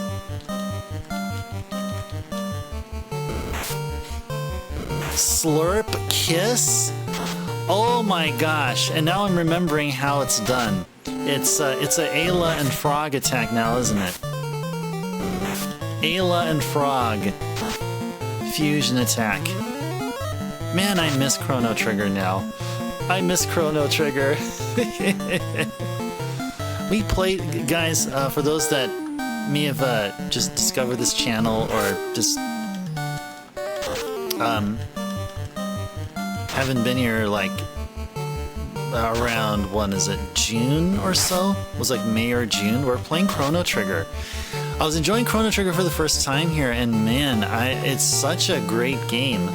I mean, at one point, I placed Final Fantasy VI as like my most favorite RPG on the Super Nintendo. Well, now it's Chrono Trigger. Chrono Trigger took that top spot. I still like hold Final Fantasy VI up in its it's my favorite Final Fantasy SNES game, or my favorite Final Fantasy on the SNES. That's for sure. But my most favorite RPG ever on the SNES is Chrono Trigger. Wait, let me see if I said it right. My favorite Final Fantasy game on the SNES is Final Fantasy VI. My favorite RPG on the SNES, just in general, is Chrono Trigger.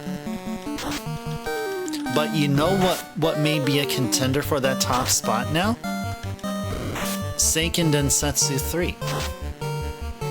I picked up the Super Famicom, the original Super Famicom, Seiken Densetsu 3, and from what little I played of it, it's like just jaw-droppingly amazing. It looks like a PlayStation 1 game in some ways. It has this. It reminds me of like the sprite work being used. Like it reminds me of like an early gen PS2 game like Disgaea, or like Rhapsody, or like yeah, you just got to see it. It's really hard to describe, but you guys got to see it for yourselves as well. Oh, we're almost at 4,000. You know, the one thing I like about these fights here at sea is that we don't have any of them poison, those poisonous enemies here. It's all just straight up just, yeah. It's all just, you know, enemies that don't that don't afflict poison. I like those. I like those enemies.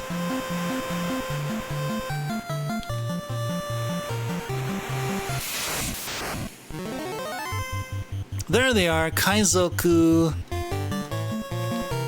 There are the Kaizoku.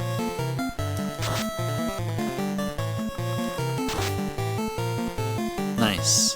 Way to go. On butts. Nice. 30 and 240. Oh wow, that's a lot of gold for just those two. That's a lot. Yeah, them Kaizokus are really great to fight.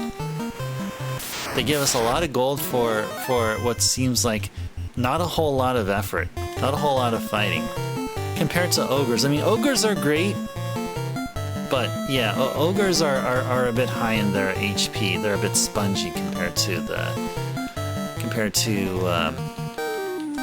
Kaizokus. Yeah, we better go to Elfland and stay at an inn. Oh, actually, you know what? Even better. Oh, actually, no. Let's actually go there and grab a spell. Now, what am I doing?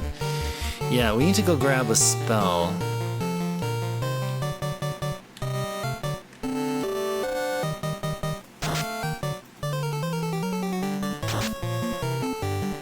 Yay, 105. Yeah, we're seeing triple-digit damage. Yeah. Triple-digit damage.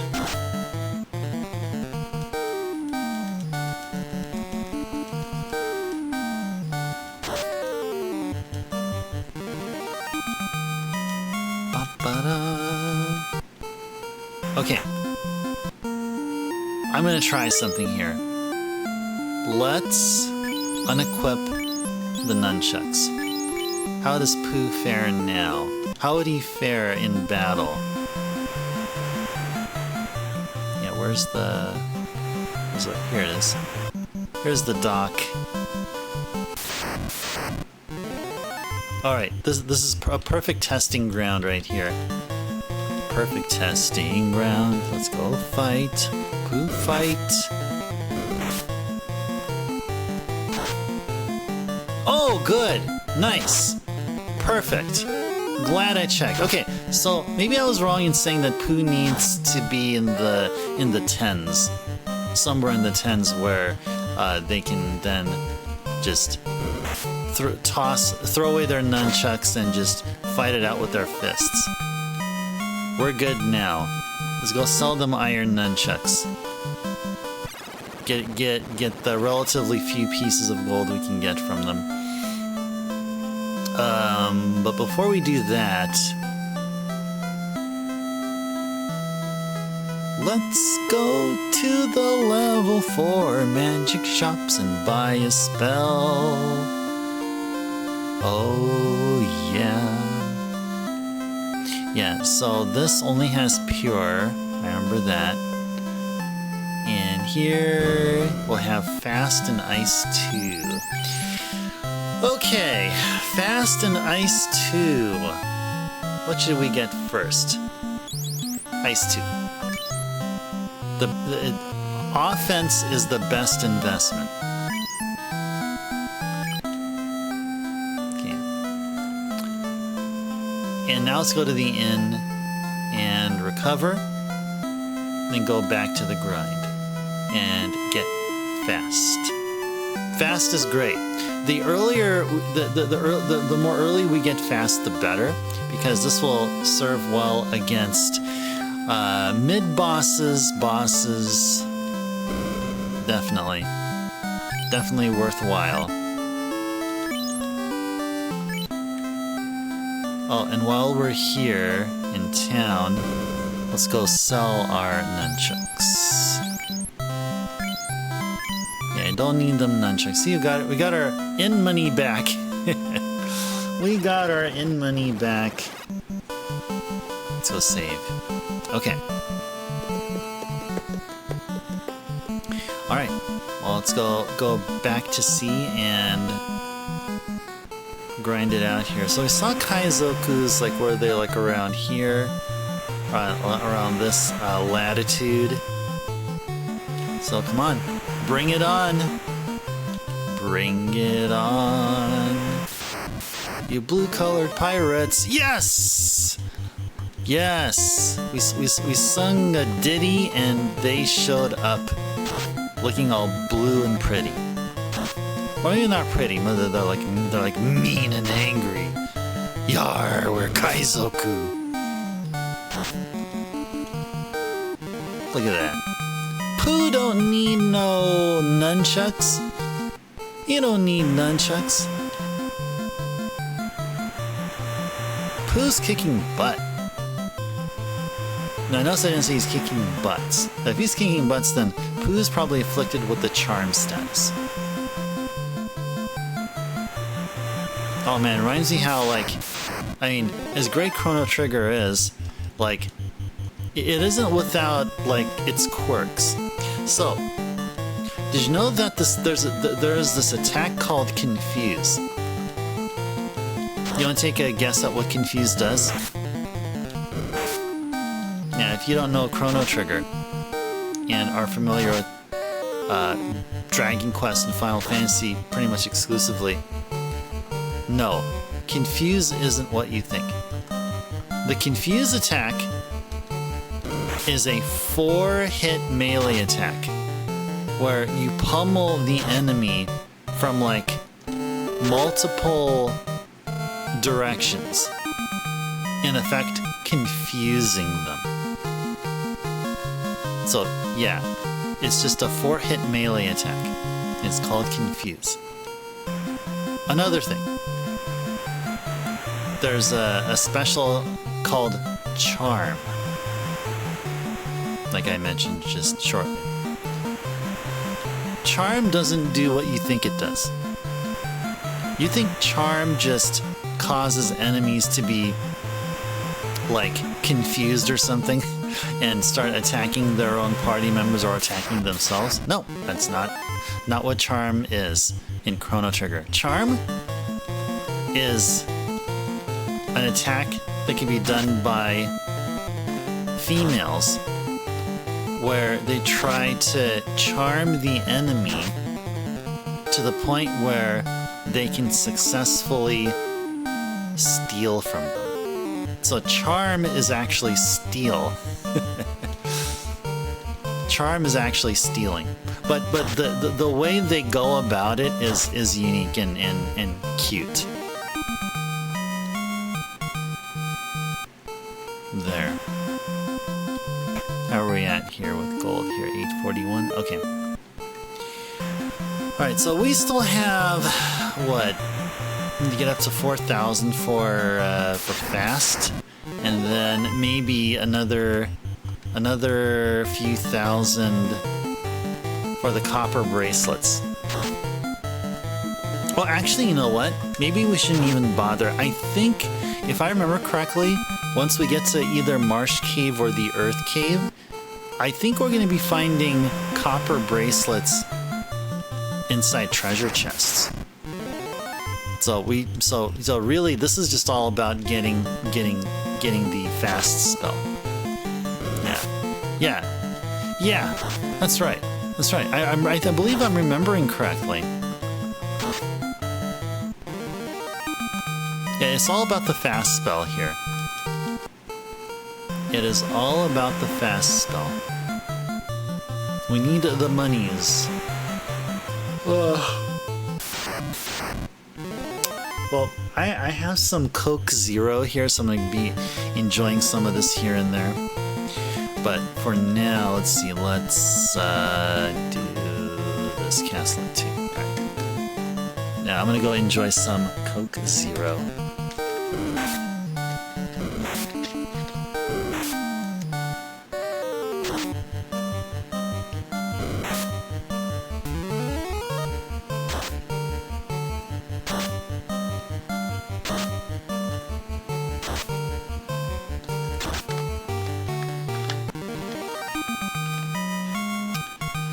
Alright, way to go, Flarp! Way to go, Flarp! Alright, how much gold we have now? 1327, okay, so we are 3,673 away. Alright, so got a ways to go. How's our HP? Our HP is fine, nothing to worry about. Back out here in the ocean, back out to the sea, and fight some Kaizokus. Let's go. Where are you guys at? Or some sharks.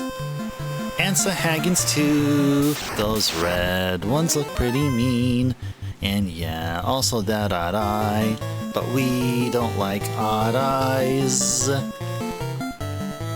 No, because when they hit you, there's a chance that they can stun you. So all the enemies on the sea are great, except for odd eyes. Forget about them odd eyes. They can go. They can certainly go. Alright, we reached the 2-hour mark here tonight. For those who just joined, welcome in. Hope you guys had an awesome Wednesday. It is now Thursday in most areas right now. It's gonna be Thursday in my time zone, about an hour and a half. Actually, an hour and 39 minutes to be exact. Yay, butts. Somebody gained a level. Butts gained a level? What? Did everyone? Wait. Oh, no one gained a level just yet. Oh, why did I read that as someone gaining a level? No, we're way out there. We are way out there. What the heck was I just talking about a few minutes ago? I am out at sea. Yay, we're at sea. Where are the enemies? Bring on them Kaizoku. Do we have a Lit 2 available? Yes, we do. Just one. So I see that we're near the... We've been going back and forth and seeing that there's the Corneria dock. So let's just go to Corneria and use the inn there. The inn at Corneria is like really, really cheap.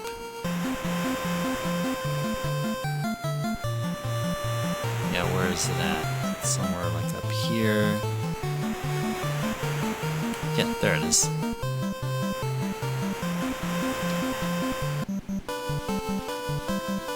Yep, let's go stay in an inn over here. Okay. Yeah, my controller sort of went bonkers.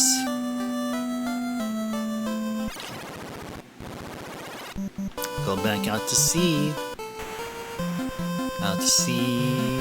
We are out to sea.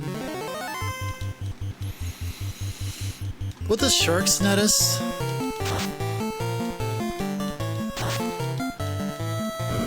Oh man, they have like, it's like a little over 100 HP. 66 and 66, okay.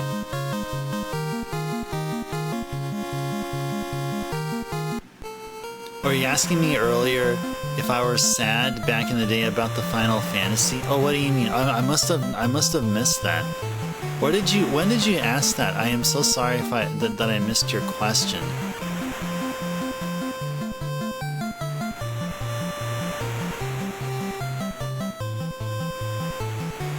Oh, this was the Final Fantasy and they never made others. Well, yeah, I mean, truth be told, this is Final Fantasy. This is the original Final Fantasy. And there's only one Final Fantasy original game here.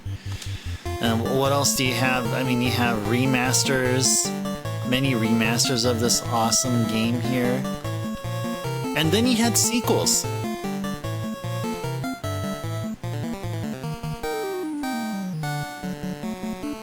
Why'd they only make one and call it Final? Well, they made one, but then they also made 2, 3, and then all the way up to 16. So there definitely is only one Final Fantasy. And then there's also a Final Fantasy 2, and so on and so forth. Yeah, this game, I would say that this game is timeless. Now, I mean, some people here, or those that made, yeah, they made up to 16 of them Final Fantasies. So then the question is, so is Final Fantasy 1 really final? I mean, we're going to be judging the finality, the finalness of the word final within the title of the game now. I mean, this is what we need to talk about. The finalness of Final Fantasy. Now, say like back when this game came out, like it was the one and only Final Fantasy.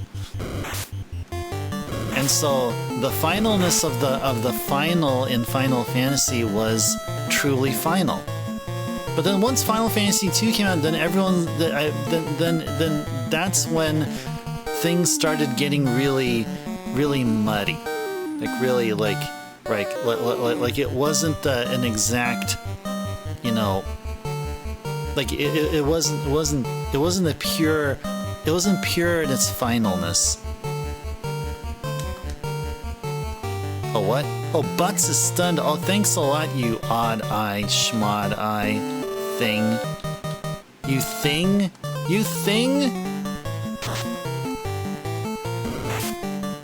There's one angle that makes the ship look like the top of an ice cream cone. Oh, I gotta see this. Let's go take a look at this.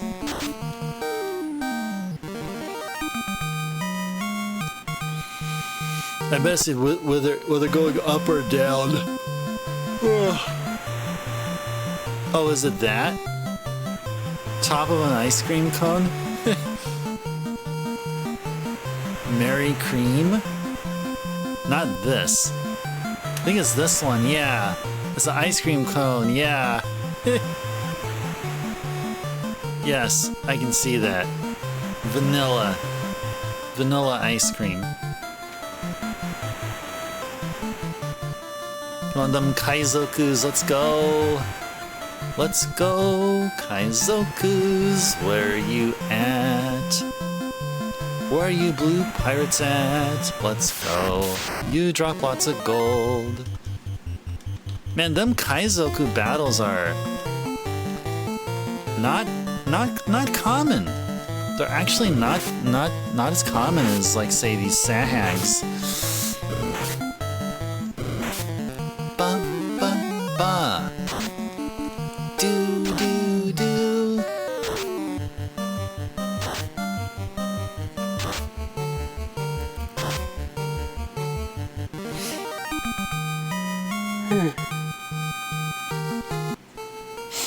Well, I was about to ask. I'm reading Amber's statement there about the slurp kiss. So, is the attack literally the same? Is it the same attack as what you'd see in Chrono Trigger? Or is it just the name?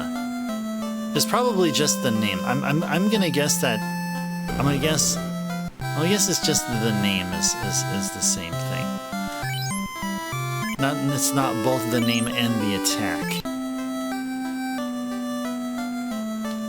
How much gold do we have now? 21? Okay. I'm gonna get out of my way. Alright, thank you. Flux, redeemed hydrate. Okay. And stretch. Wow, back-to-back redeems from Flux. Alright. Get right to redeeming them right now. Or fulfilling the requests. Okay, so we're gonna start off with some water. So, when you're out and about, cruising at sea, make sure you have water. Of course, there's water everywhere. I mean, when you're out on a boat, I mean, unless it's something really crazy, you would be adventuring, sailing through the rough seas. And hopefully there's not much of a gale, or if there's like a hurricane, then I don't then going on enjoying a cruise on a ship or shipward travel is unadvisable. But make sure you have some water with you. Make sure you have water with you because your body needs to consume water, not just enjoy the beautiful view of it. And also as a bonus, have some ice cream with you. Have some ice cream that looks like that. Alright guys. Cheers.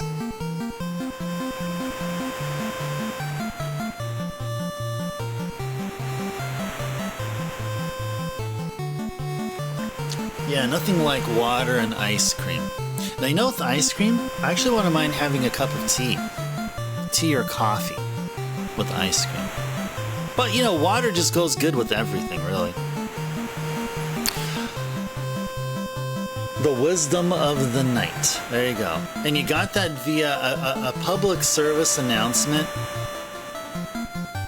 You know, my PSA thing that I do with these H2O hydrate redeems. Alright, so with that done, now let's move on to the stretch. Oh my gosh. Oh, I don't know what feels better. An awesome sip of water or stretching my muscles here. Oh man, this feels good. Your husband call you a monster.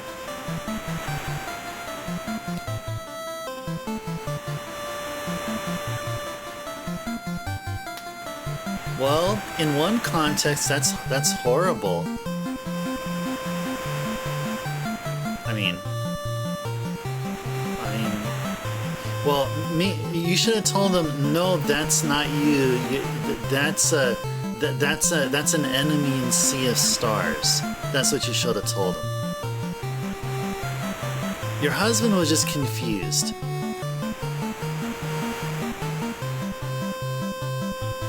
I think Steel is a good guy. Steel is a good guy. He wouldn't do anything like that. out of like malice or anything. Yeah, there you go. Oh, I better go stretch a little bit more. Oh, okay. I gotta just do that here. You may hear a crack here and there, but just don't mind. You know, I'm a human and I have bones and stuff. All right, that felt good.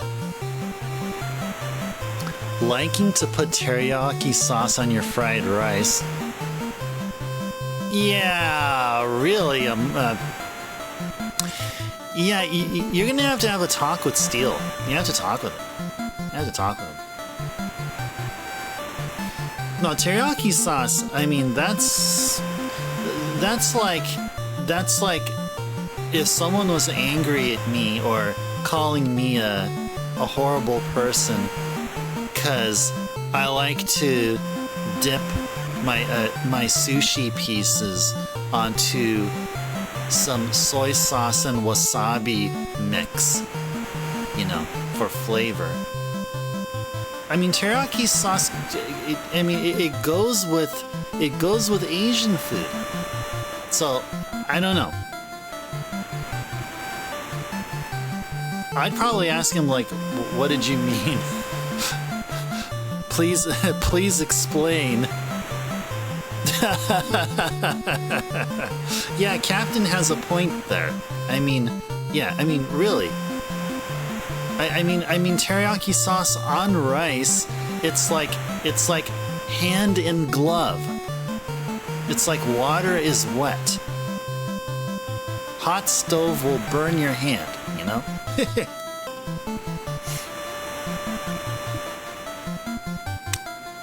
Honestly, a good guy just told him you'd be telling on him. It's more of a... I know, Amber. I know. It's just... I mean... I saw it as that, and I tried to roll with it, and that's what I do. So I didn't mean to. I don't mean it any other way than I was just trying. I was trying. Might pass out, Flux.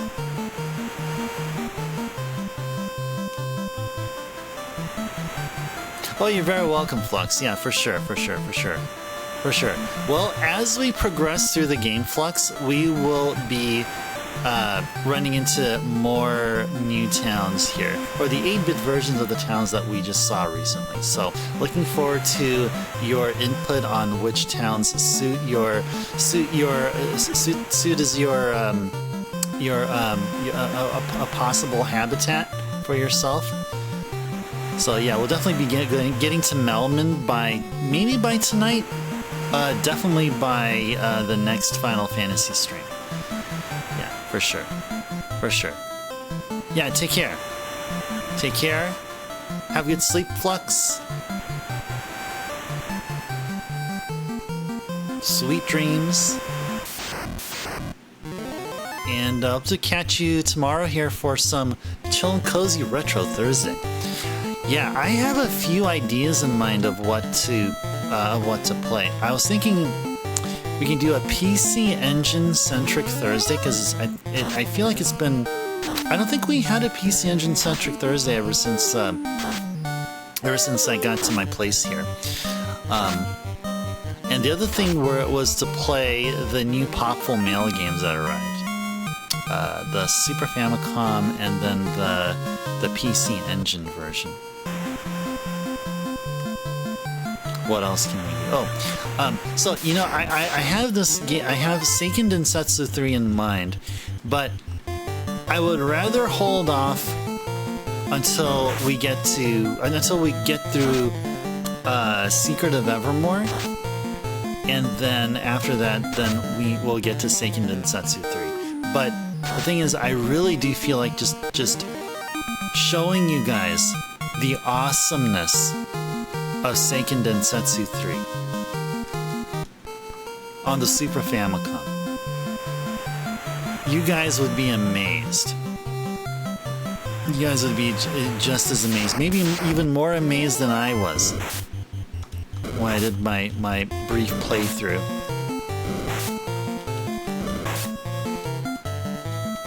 I think it was what Backlogics mentioned many streams ago. I think when we were doing Secret of Mana, And we're talking about these different different games within the Secret of series, I guess you want to call it that, or the Mana series. So, yeah, it's probably Mana series, really. So, Secret of Evermore. There's that, and then we have Final Fantasy Adventure on the Game Boy, which is really Seiken Densetsu 1. And Secret of Evermore is really like a side game, but it was released here in the West. And yeah, Seiken Densetsu 3, Backlogic's mentioned about its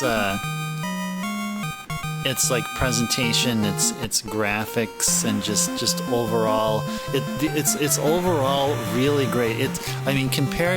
Seiken Densetsu 3 compared to Secret of Mana, it's like it follows it follows from Seiken 2, which is Secret of Mana, and is just many times better. Now, why am I here? What's the amount of gold I have? 27? Okay, so we're almost there. Yeah, still have enough there.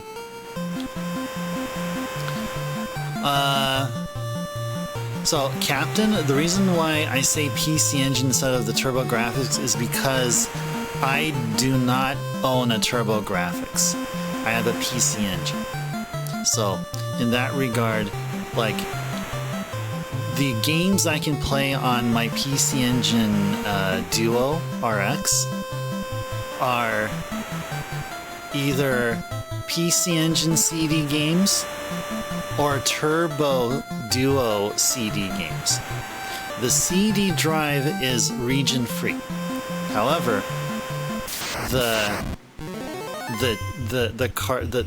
tiny like credit card like games, the Hue card titles, it is region locked. So I can only play PC Engine games on it, but not TurboGrafx games. The Turbo Chip games, yeah. In Japan they're called Hue cards, and here in North America, and I think also in the other Western world, it's called Turbo Chips. I cannot play Turbo Chips.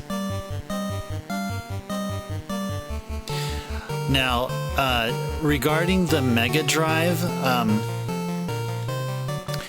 so I call them Genesis games when I'm talking about the North America version of such game.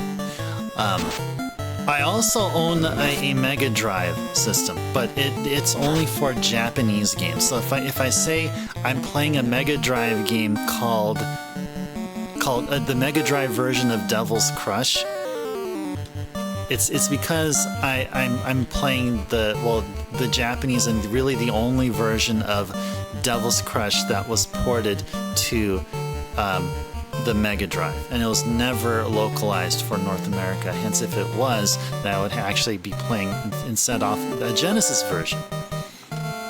So that explains that part. No, I didn't take it seriously. No, I just watched. I mean, really, for all intents and purposes, I mean, I don't mean to like be cold.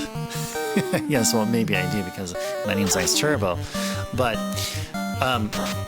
anything that anyone says, I don't really take it seriously. I mean, if you mean something and you're like really serious about it, and you'd want to have like a conversation, like a real IRL real conversation, then I would encourage you guys to use Discord or give me or direct message me there. But anything here on in chat, it's all just fun and games for the most part. And if you guys do mean it seriously, I mean, then it's like, well, I mean, I don't want anyone to take my, taking of your messages as being a joke. Like I don't want you to find it offensive, I guess I would say. Like, it's all fun and games here. Because it's all about retro gaming goodness, and that's the most key thing happening here. just enjoying the retro gaming experience.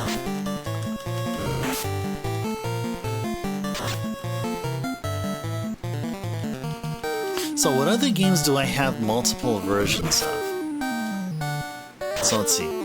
Oh, I have, oh yeah, Ice Climber, Wrecking Crew, Clue Clue Land, Ice Hockey.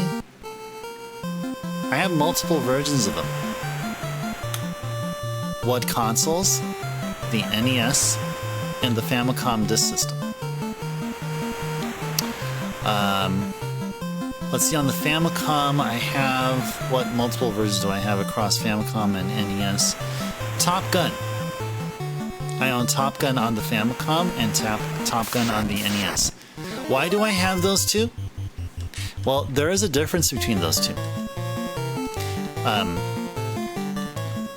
The 8-bit rendition of Danger Zone is played during I guess normal gameplay, like not when you're in like the gas refill section, because in the NES version of Top Gun,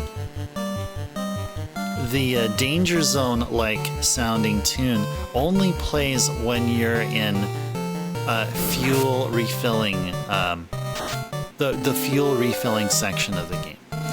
But in the Famicom version, it's probably based on the fact that it's on a more capable mapper.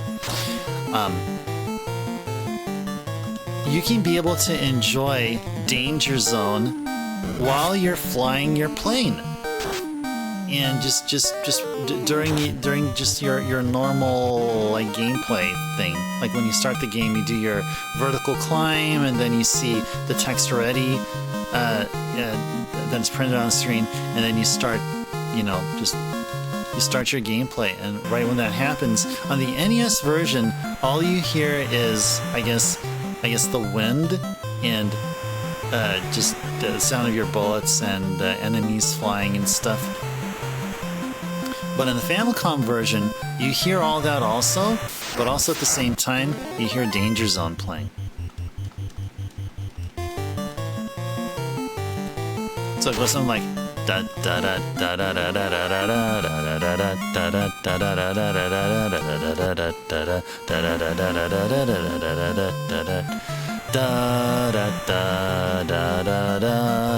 da. So you get to hear that while you are freaking playing the game, like all throughout.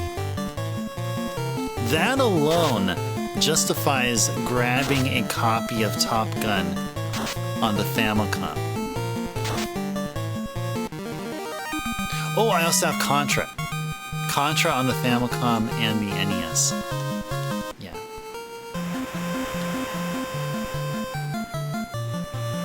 So, I mean, I guess in one way, one can make a convincing argument to call all NES games Famicom games, because really that's what they are in once you tear everything, once you boil things down, all of these games we've been playing here are really Famicom games, but repurposed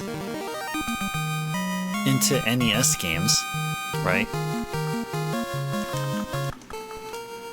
Well, maybe that's kind of a stretch to say.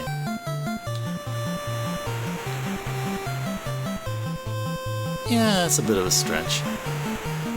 I mean, that won't even work nowadays, because I mean, NES games are distinctly NES games because those are the games that pretty much everyone here in the US and in the Western world have been most familiar with.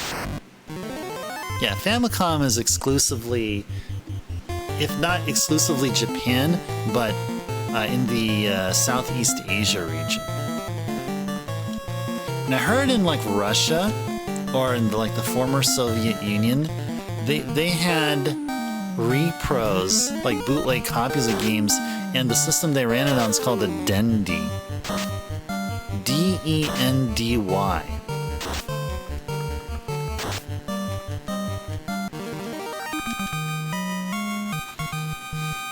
So we're talking about console names.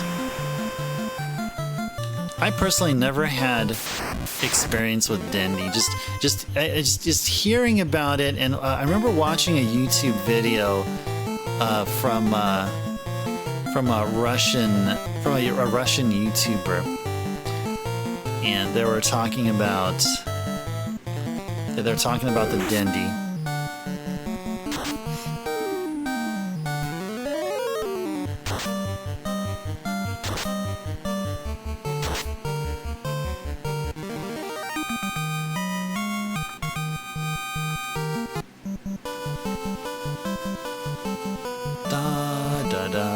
Yeah, let's first see how much gold we have. Oh, 4! Yeah, we have enough. Yes, we have enough. Let's go grab a level 4 spell. Before that, let's take out this ogre and creep. Can we be able to take them both down? By melee attack? Marl, why'd you miss? Why did you miss? Okay, never mind. Never mind. Yeah, ogre will still be alive there. Oh man, I completely forgot that Pooh is packing with power here. Man, Pooh's awesome.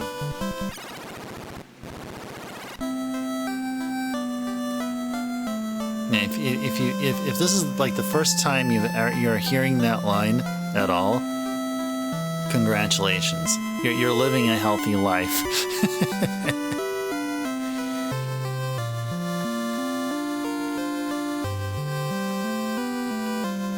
Yeah, so we just need to get fast.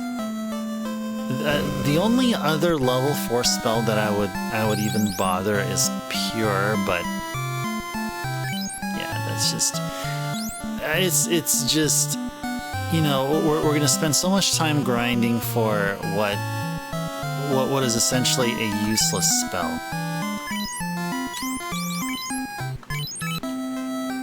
Yeah, so let's take a look at our magic. Yeah, this is good. We don't need any stinking level 4 or level 2 white magic spells. Alright, Ice 2 and Fast. Look at that. We are really going to be kicking butt soon here. So before we go, let's go to the inn and stay there overnight, get our spell charges back, and then grind a little bit more for gold so we can get a bunch of heal potions and pure ones too, and then make our way to the marsh cave. Oh, you didn't know about the Dendy Captain? Yeah. I'm sure there's other communities within different countries that had their own take on the NES if they weren't able to, like, if those countries weren't able to handle or were capable of importing such devices either from America or from Japan.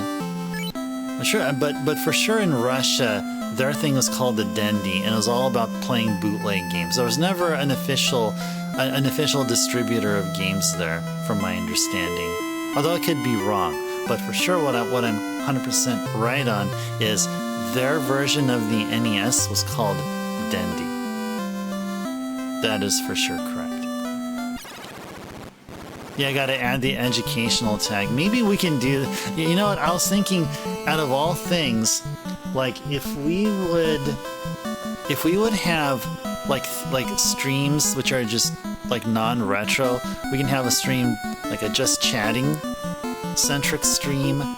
We can have what else? Like a news stream, like we could do like a podcast, or maybe like an interview. I don't know how interviews would be. I don't think interview like if we do like an interview podcast, that would be considered retro. Like, I'm not sure about that. But yeah, educational, sure. Sure. We may do an education, like a purely, strictly educational stream. Now, on what? I don't know, but I'm sure we're all we can figure that out here. Let's cast lightning too on all these guys here. You know about the hacked Nintendo cards, Captain? You got a copy of Tengen Vindicators? Oh, those are actually, like, they're not officially...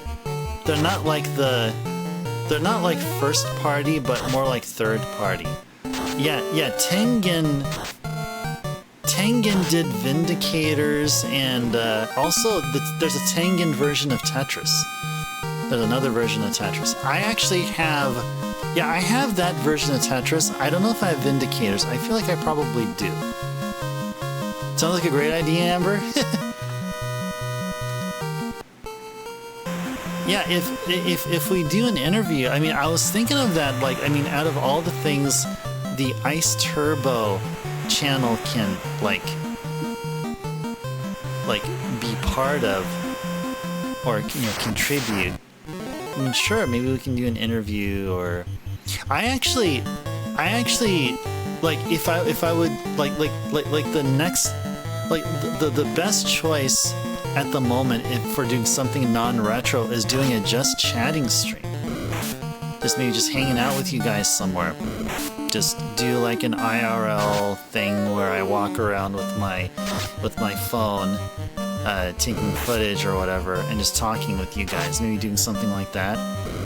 Like, just have the Ice Turbo version of a just chatting, like, IRL stream. Like, I think that would be cool.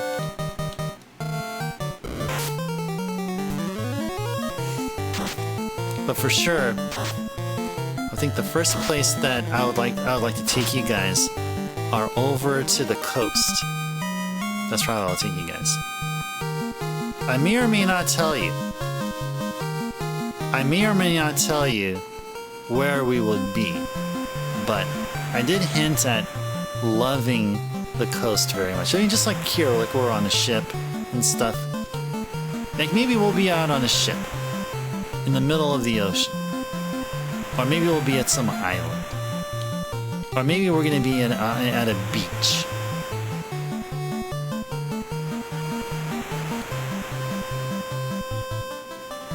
But yeah, an interview would be like the next best thing. Just have an interview with a dev, or maybe a key member of a video game publisher, or one that used to work, a former employee of a video game developer or a publisher.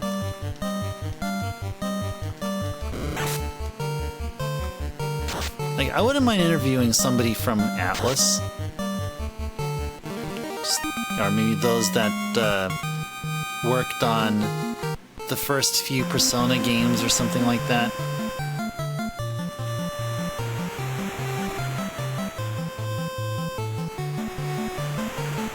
Like, and maybe ask the tough questions like, okay, now, be real. Why is Atlas so against promoting Personas 1 and 2 to the Western audience? Like, why is it that Atlas is so much into Persona 3 being the first Persona game ever?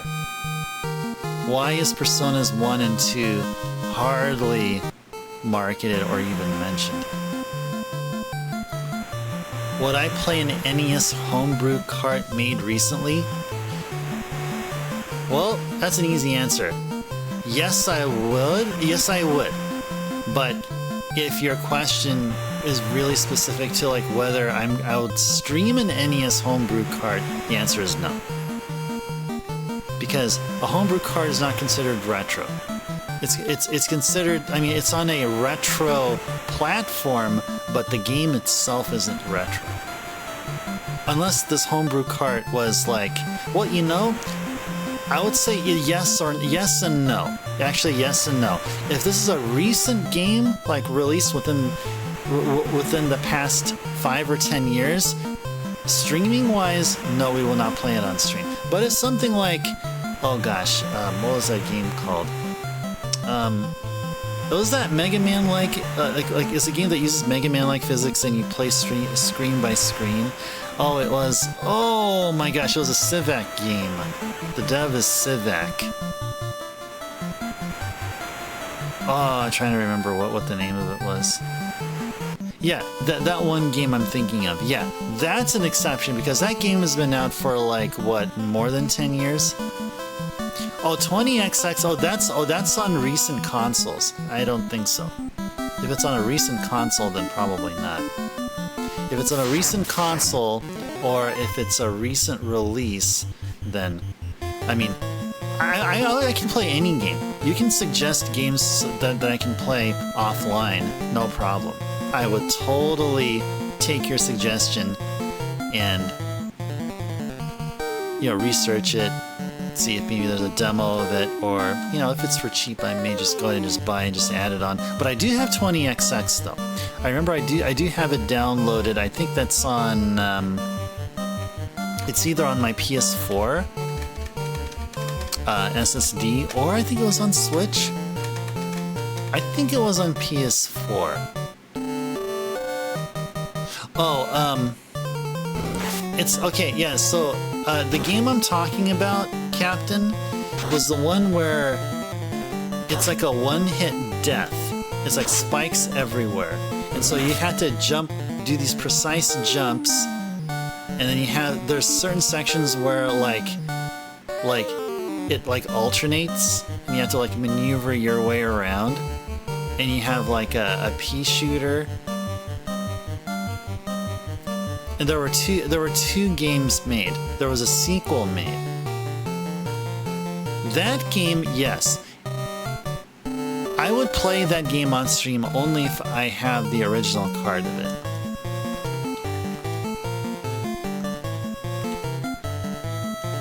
Let's see. Let's do this instead. Should I have my phone with me? Oh, I have my phone in the charger in my bedroom. Okay. No, I was about to. I can just do a Google search for the name of the game. Actually, we can do that here.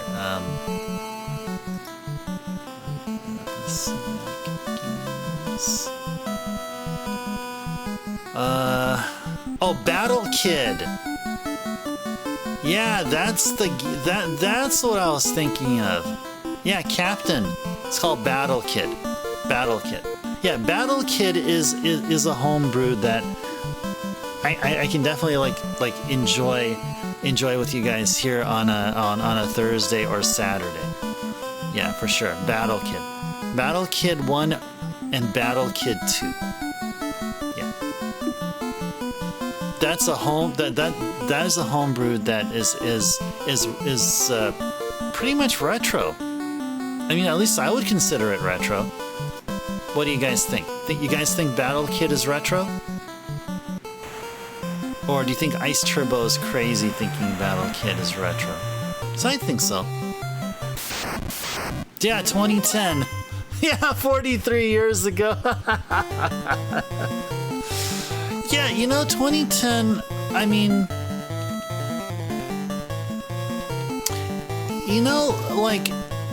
Yeah, I mean, so I talked about this, I've had a really good argument regarding the meaning of retro, and 20 years, anything that's 20 years or older is definitely 100% considered retro. However, I've seen one example done such that anything 5 years or older is retro. It's considered retro. 5 years. Now, I think that's for games that are actually released during the late 80s. And so I think the meaning of retro has, I believe, been sort of shaped during the course of time. So retro doesn't mean 5 years and older. It's more along the lines of what we think of as with classic cars. You know, a car that was made 10 years ago looks fairly modern, but you can tell that it was from like a while ago. But a car older than that, 20 years or older, then you immediately think, oh, that's from a different generation. So from that perspective, from that take, that's how we judge whether a video game is retro or not. So yeah, a 5-year-old game being retro, I don't know. I mean, there was a take that 5 years being retro, you know, was legit, but I don't think nowadays it would fly. I mean, heck, if that's the case, freaking Breath of the Wild is already retro, right? Yeah, I think Breath of the Wild would be retro. So it was made. Yeah, this thing was made like what, 2017, 2018. So yeah, so it would be considered retro, like if we had to go with that formula.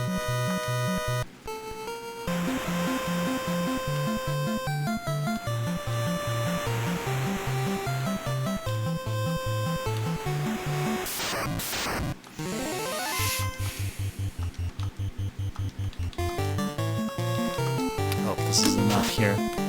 No! Why did you paralyze Pooh? Why did you petrify my Pooh? That's horrible. That is so horrible.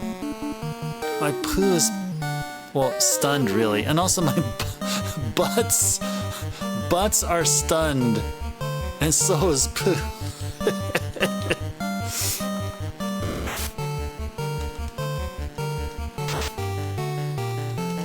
Good stuff, Marl.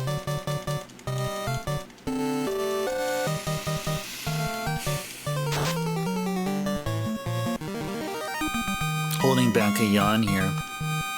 Well, it's just a little bit under an hour away from midnight, so we are doing well here. 1687. So where are we at here? Did we want to buy a spell, or are we... Oh yeah, we were getting money for a bunch of heals and potions, yeah. Butts not moving and the Pooh below is solid. Oh man, this is just wonderful how many like wonderful pun opportunities we have here. Or just to make fun of our light warriors here. Hey, these guys are light warriors. These are royalty. You have to respect our Pooh.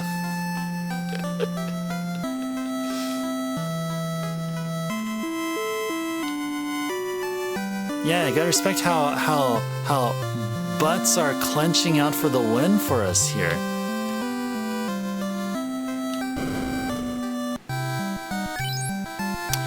Alright, so the recommended amount of pure potions is 15. And a whopping, what is it, how many was it, 50? Yeah, 50 heal potions. Can we afford 50 heal potions and 15 pure? Well, let's see, so we can definitely afford 10. 10 heal. 20. Was it like 25? We can only afford 25 heal. Okay. What about pure potions? Can we afford 15? Yes. Let's get 15 pure potions. And then we're gonna go back to the grind for 50 heal potion money. So that means 50 heal potions means we need a total of 3,000 gold. Alright, so let's get going with pures, starting with 1. Whoops. 2. 3. 4. 5, 6, 7, 8, 9, 10, 11, 12, 13, 14, and 15. 15 pure potions. All right.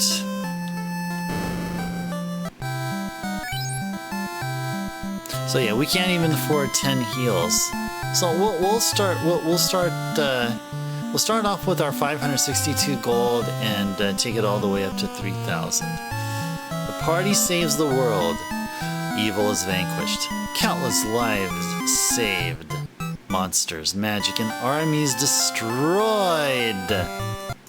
But the true test of resilience comes from a townsperson when, at the celebration, the king honors the heroes. I dubbed these Sir Butts. Good. That was good. That was good.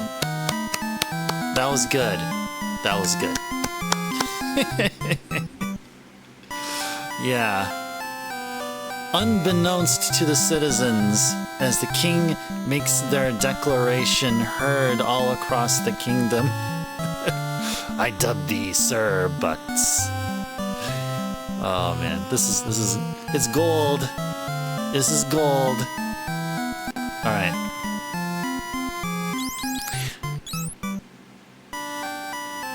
Cabin. Let's grab one cabin. Yeah, let's grab one cabin. Alright, so let's go to the inn. Did we go to the inn yet? Oh no, we should. We're all out of level 3 spell charges for Flarp. Flarp needs them charges.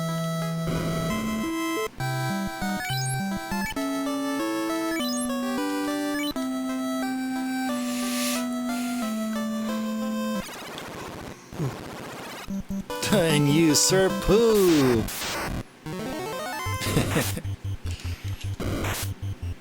Yeah, snicker.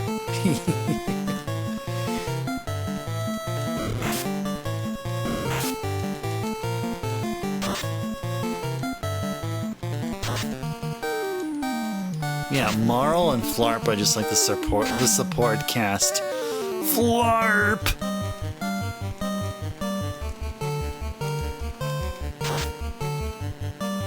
Who is it that requested, or who is it that mentioned naming this, or suggested naming the sprite Flarp? Was it any of you guys here? Was it probably Aush or Backlogics that mentioned Flarp?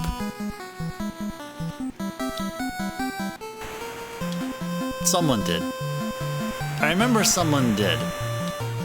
Oh, I think it was. Oh, we were doing we're doing a Game Genie run of Secret of Mana. That's right. We were doing the walk-through wall stuff and a few other things. Someone gave the name Flarp. Yeah, our first time through, we had canon names for all of our characters. So Randy was the non-chrono, the not chrono.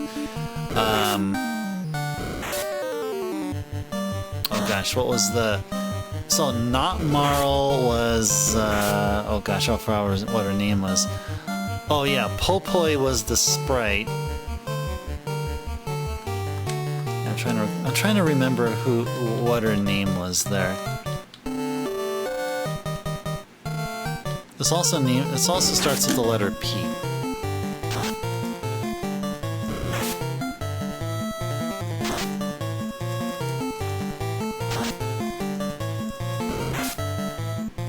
Prim. Yeah. So Randy was not Chrono, Prim was the not Marl. Yeah, it was Prim. Yeah, so then what did we do? What did we change Randy's? What do we give Randy? I forgot what we gave Randy. I don't remember. Don't remember what we gave the other two.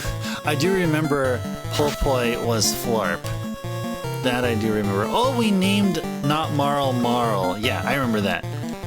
So we named her Marl.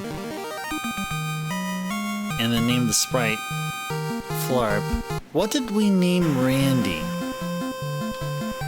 I'm trying to recall what we named Randy. Did we also name him Butts? I don't think so. I'm gonna have to look at the archives if I'd ever want to satisfy my curiosity there.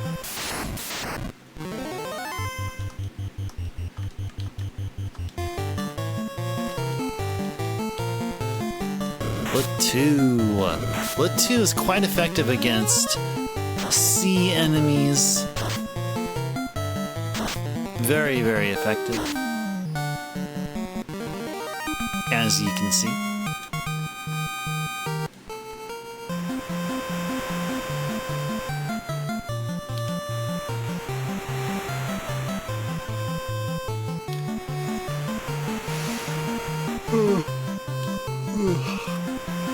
Okay, so what are we leveling here? Oh, that's right. I just needed to look at the gold, our current gold value, to remind me. Yeah, we are farming for a total of 3,000 gold, so we can afford 50 heal potions. If we get more than 3,000, then we'll get more than 50. And at some point, not tonight for sure, but at some point we'll be shopping for 99 potions, 99 heal potions that is, and 99 pure potions.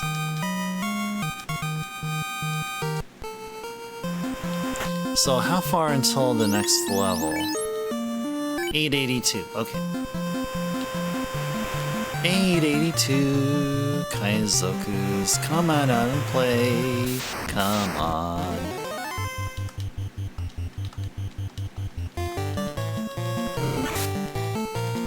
Da da da da da da da.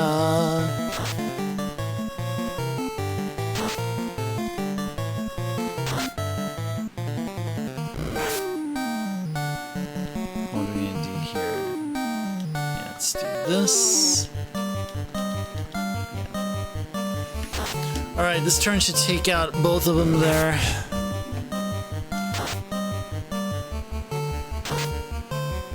Yay, Florp! Way to go! Alright. So, see, at this pace, we'll need another, what, like 8 more battles? 8 more battles until everyone levels up. Looking forward to the level ups here now that Pooh is fighting barehanded. Really am looking forward to seeing how Pooh's attack potential skyrockets.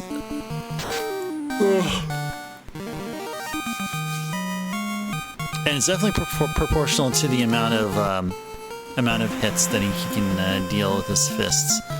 And he can definitely deal the hits. Pooh's gonna be the character in the party dealing the most hits per attack, with Butts following next. Butts will probably do at most maybe like 4 or 5 hits, maybe 6 hits, but Pooh will do all the maximum. I think we're gonna get, eventually we're gonna see Pooh doing 8 hit damage. Like each melee attack is an 8 hit damage. That's a lot of hits. That's a freaking lot of hits. See, that Odd-Eye can go. We don't like you, Odd-Eye. Just go. Just go. Sure, stun Marl, whatever. Yeah, that's what you get. Just freaking 10 experience and 10 gold? What a joke.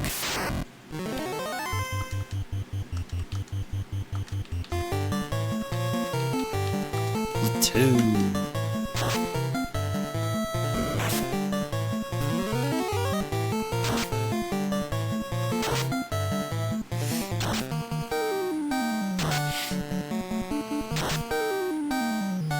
Yeah!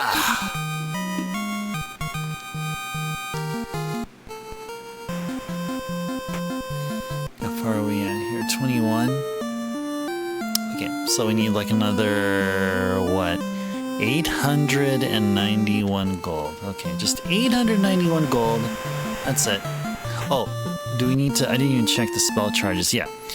Yeah, we need Flarp's level 3 spell charges. We're all out. Let's go to the inn and stay and get him back.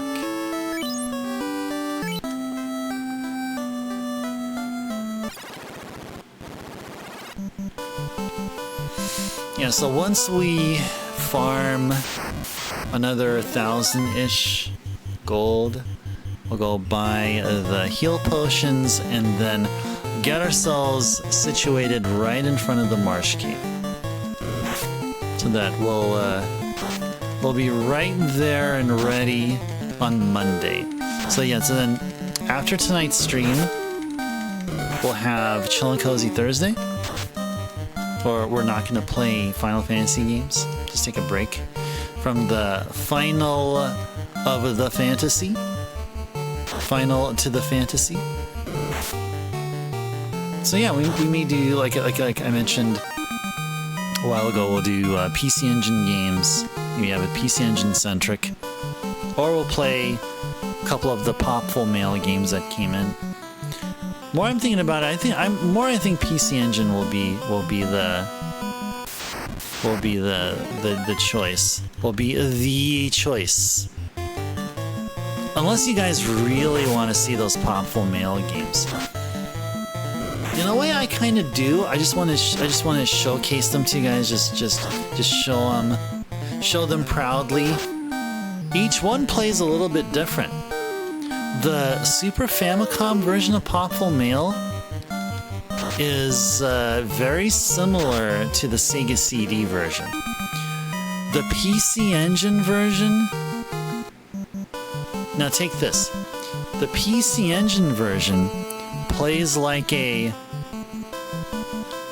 platformer using Ys 1 and 2 bump mechanics.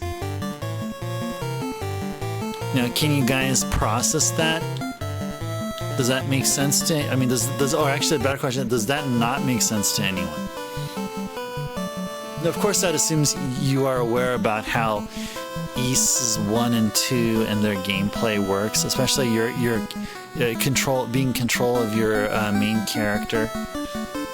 So in Ys 1 and 2, you don't walk with the direction button and then swing your sword with the A button or an action button. Now, the way you attack in Ys 1 and 2 is you walk you bump right into an enemy. You walk to an enemy and bump them. Now, when you bump them, there may be two things happening, and sometimes, and in other ways, only one thing can happen.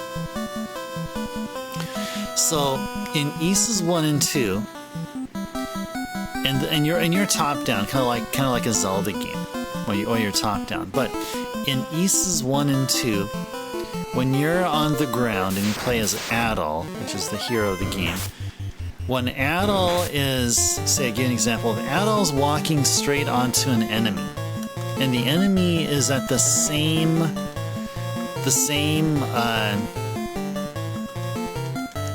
column of tiles as Adol.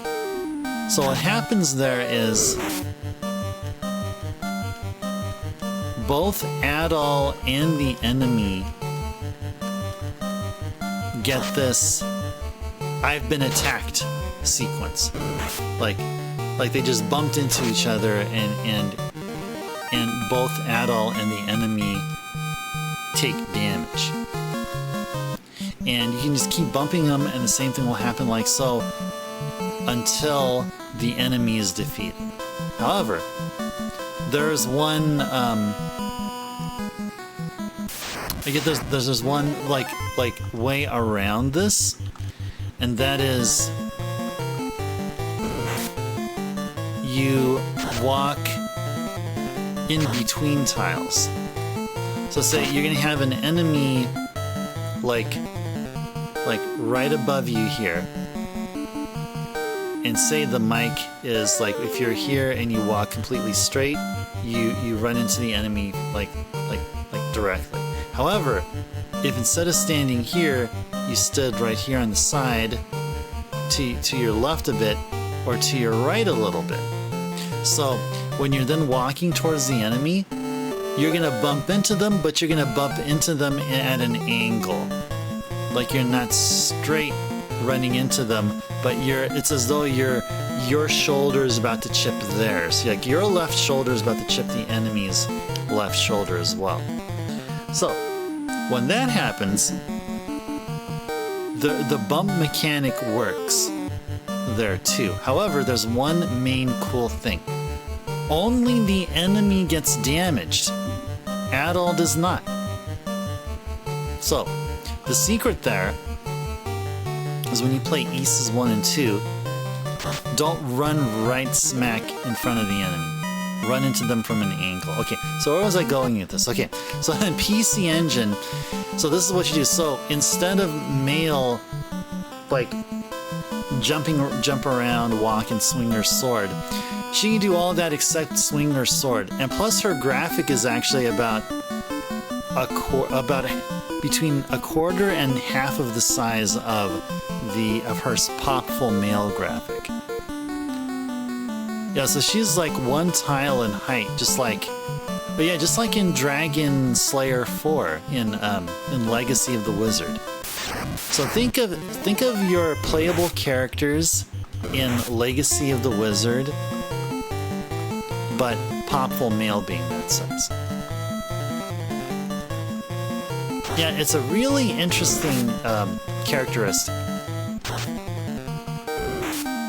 Really an interesting quirk of the game.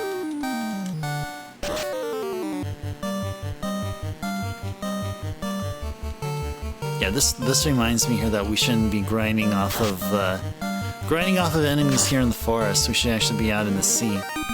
It's a bit safer there.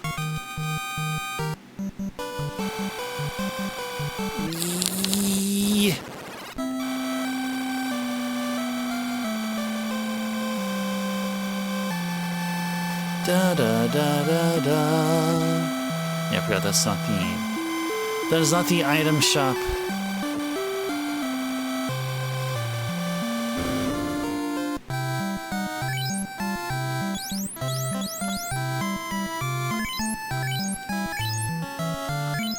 Oops.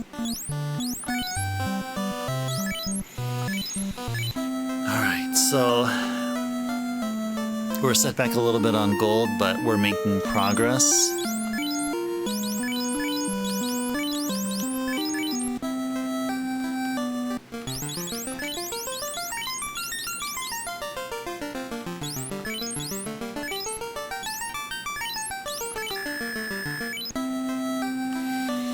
Da da da da da da da da da da da da da. Let's go to an inn and rest, get our spell charges back, refill our HP before we go out there to the sea.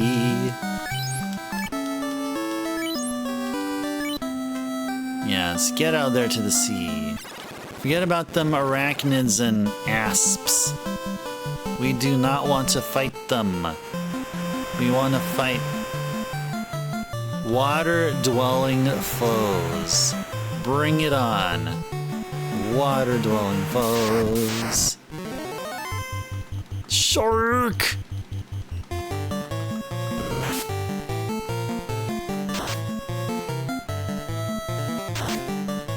Now, some can hit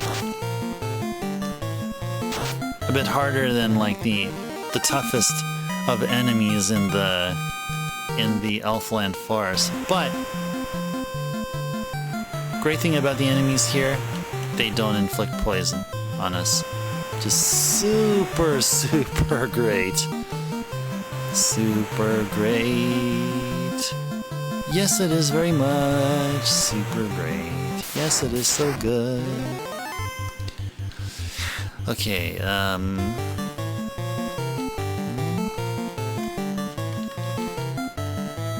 and Ice 2. Let's cast Ice 2.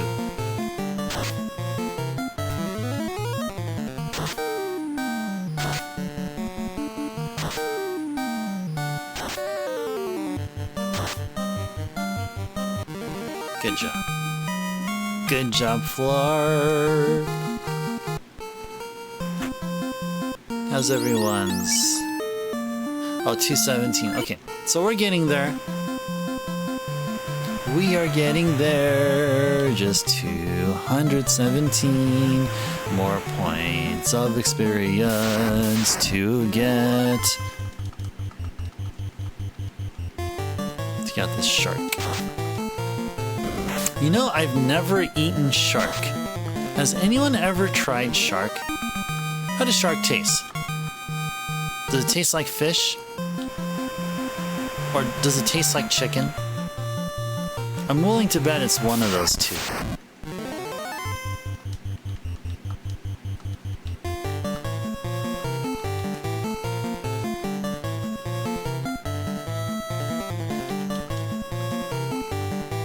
Well, I bet if I spend quite a lot of time over at the coast, like I do, I guess somewhat regularly, I think I'll get around to tasting all the seafood variety.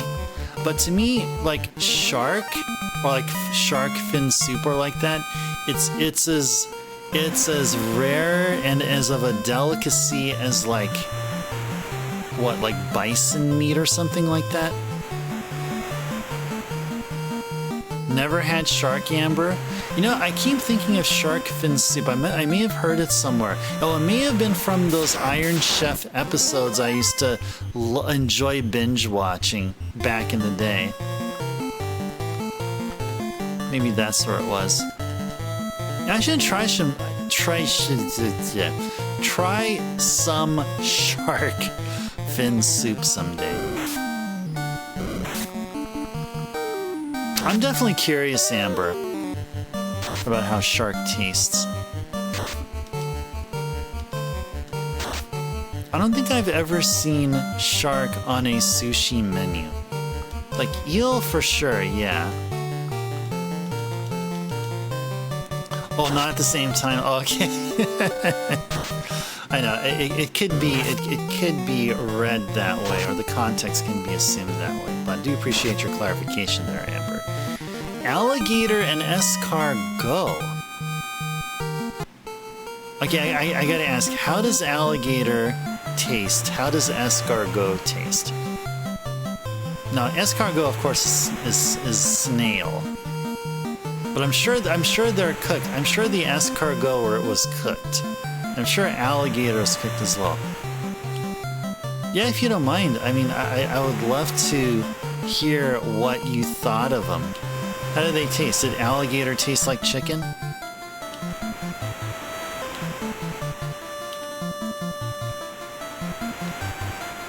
Oh, and I guess the question asked is, did you actually like enjoy them? Did you actually like alligator? Or did you actually enjoy escargot? I guess that's the first question to ask. And if you have, then please share your experience. Or if you haven't, please share your experience of, I mean, if you want to. Now, stuff that is negative, like, I mean, I don't want to risk anyone getting into like some sort of like trauma mode or something. Like as they're going through PTSD, you know, discussing some unpleasant experience or something like that. But if you feel comfortable, yeah, please share if you happen to like dislike either alligator or escargot or any food in that regard. Yay, you're at level 10. Butts is at level 10. So is Pooh, and Marl, and Flarp. Oh, Flarp's strength went up. That means he can be kicking butt here. Okay, do we have 3,000 now? Yes, we do. But we don't have enough for an in-stay. So let's go fight out here for in money. We need just another 100. Just another 100. That's the only amount of gold we need. Or if we're going to Corneria, then we probably just need like another 20. And no one was stunned. Yay! Thank you for not stunning anyone there, Odd Eye. Thank you so very much. Thank you so very much. And you can leave now, but we're gonna knock you out. Eventually, we'll knock all you out and get our experience and our gold. Experience and our gold. Ba ba ba ba da. Look at that. 190. Okay, we're good. We are golden here. We are golden. All right. Now let's go to Elfland. Actually, let's run away from these guys. Let's go to Elfland, buy them heal potions, then stay at an inn, and save. And, you know, if we have enough time, yeah, we have... Oh, we have like 27 more minutes. Yeah, I think we can be able to handle it. I was thinking if we didn't have enough time, that we may start winding down the stream while we're standing outside of Elfland. But I think we may have enough time to make it to Marsh, and then stand right in front of the Marsh Cave entrance, use our cabin, and then save, and then do a save state, and then start wrapping up. So let's first buy our heal potions. We need to get a total of 50. Alright? So let's go count, starting right now. So, number 1, 2, 3, 4, 5, 6, 7, 8, 9, 10, 11, 12, 13, 14, 15, 16, 17, 18, 19, 20, about a third away, 21, 22, 23, 24, 25, and we're halfway through, 26, 27, 28, 29, 30, 31, 32, 33, 34, 35, 36, 37, 38, 39, 40, 41, 42, 43, 44, 45, 46, 47, 48, 49, and 50. We got all the stuff? Yes, we got our stuff. We got our heal potions, we got our pure potions, we got plenty of them to help us go through the Marsh Cave. Yay! Alright. And we need to stay at an inn. Yeah, that's right. That's what we wanted to do. Stay at an inn and then save our game afterwards. Save our game. But we're actually not really technically saving. We'll use a save state. There is some battery algorithm here, I guess. I would say. But yeah, if I do a reset or a power reset and then choose continue, I can definitely be able to. Somehow.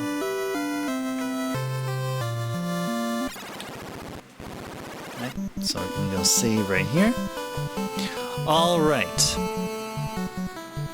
Now I'm going to see if I can find out where the marsh cave is. Alright, so we're gonna start heading towards the east. Like sort of north, probably. And then we'll go, yeah, and then when we're going south, we're gonna eventually run into the marsh cave. Alright, let's go. Alligator indeed actually does taste like chicken. Oh, nice. Geist. As much as I want to fight him, just ignore him. A little bit tough, and you did like it. Oh, nice! Okay, that's good. That's cool. You liked at least one exotic food. Yay! It was at a restaurant in Portland called Le Bistro Montage. Oh, interesting. Okay. Restaurant in Portland. Your husband ordered the mac and cheese with alligator in it. They specialize in New Orleans specialty. So that's a New Orleans thing, huh? Or New Orleans. New Orleans, not New Orleans. You can tell I'm not from Nolans when I pronounce it New Orleans. New Orleans. Interesting. Okay, cool. Nice update. Good update there. Now, let me guess. You tried escargot at a French restaurant. How were they? I'm guessing they're chewy. I'm guessing like even if they're prepared rather like well, they're still pretty chewy now. I'm guessing they're like as chewy as mushroom. Oh, you didn't like it? Oh, you had it on a cruise and you were 16 with your choir. Oh, interesting. Oh, okay. So I take it you may probably never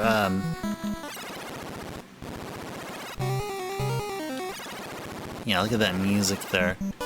I think you probably will never revisit escargot. Or maybe you will though, but yeah, who knows?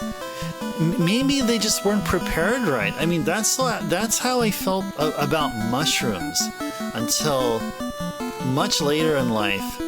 I tried them like prepared really well, like cooked. Cooked mushrooms are one of the best things ever. Cream of mushroom soup is like one of the best soups I've ever had. So, but I don't know, maybe escargot is a whole nother story. And it probably is a whole nother story, because, you know, snails are definitely not mushroom. Alright. Cabin. Yes, let's save. And there we go. Have butts stare at the hole. Many people can go. So some people can go somewhere with that. Alright, so it's 11:41 p.m. Pacific time here. We're almost at 3.5 hours. That's quite a lengthy stream nowadays here. It's quite lengthy. So we're gonna start winding down here. I am feeling tired, and my eyes are feeling, or my eyelids or eyes, or whichever, are feeling heavy. So I'll go devote the next couple of minutes, next 5 minutes to you guys. If you have any last minute redeems that you guys want to do, or just last minute stuff, just stuff that you want to talk about, and we can go ahead and talk about that here. So, oh boy. Shark. I gotta try some shark sometime. I don't know of any places around here. I'm sure in Sacramento there's probably a place that does sell shark.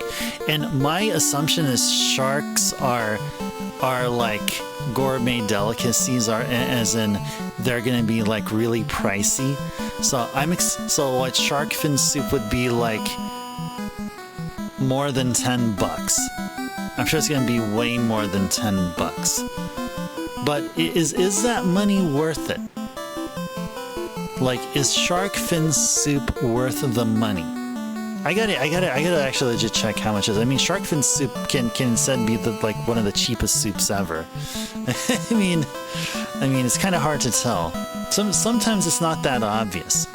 Right? Did you know that lobster right now is considered like a delicacy, and it goes like lobster plates go for like a lot of money in seafood restaurants and just other restaurants that do offer lobster. But did you know that lobster, like a century ago or so, or maybe a little bit more, lobsters were considered bottom of the barrel, like as far as like food.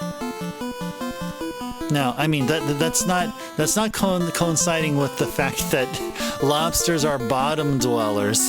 Well, that's probably why they were considered like low quality, like cheap and low quality, kind of like at the same category of as shrimp. Yeah, so lobsters were at once like dirt cheap because they didn't have this air about them of being such, like high quality. But now lobster, I mean, if you see it in the menu, that the plate's probably gonna be close to like $20 or more. You research about shark meat in the U.S., Amber? Is shark meat like? Is it? It's not like dolphins, or like dolphins you can't the dolphins you can't eat dolphin here.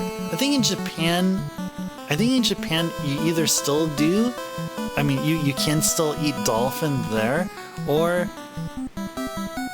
Japan went for a long while as, dolphin eating being permissible until just recently. What did you find about your research, Amber? Is it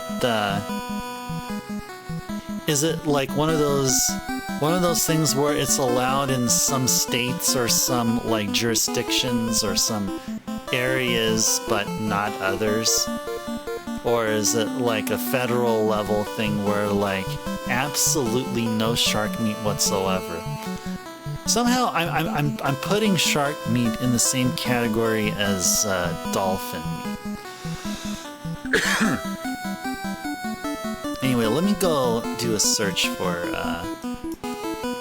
shark fin soup. That's the thing that I've been talking about there.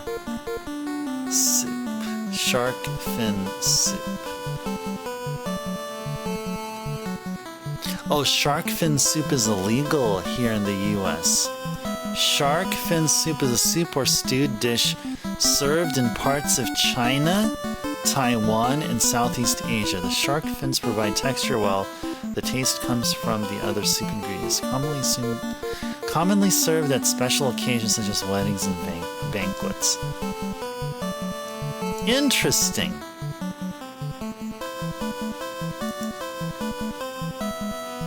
Oh, okay, now I see something here. Despite the state bans, many restaurants are still selling shark fins due to a lack of enforcement. Okay. California is one of 12 states that bans the sale of shark fins. Measures to help prevent further declines of shark populations and to deter finning. has been illegal in U.S. waters since 2000. Oh, interesting. So, okay. So, you know what? Okay, shark fin soup comes to mind because of River City Ransom. And that game came out before 2000, so I think at that time shark fin soup wasn't, like, taboo. Especially here in the U.S.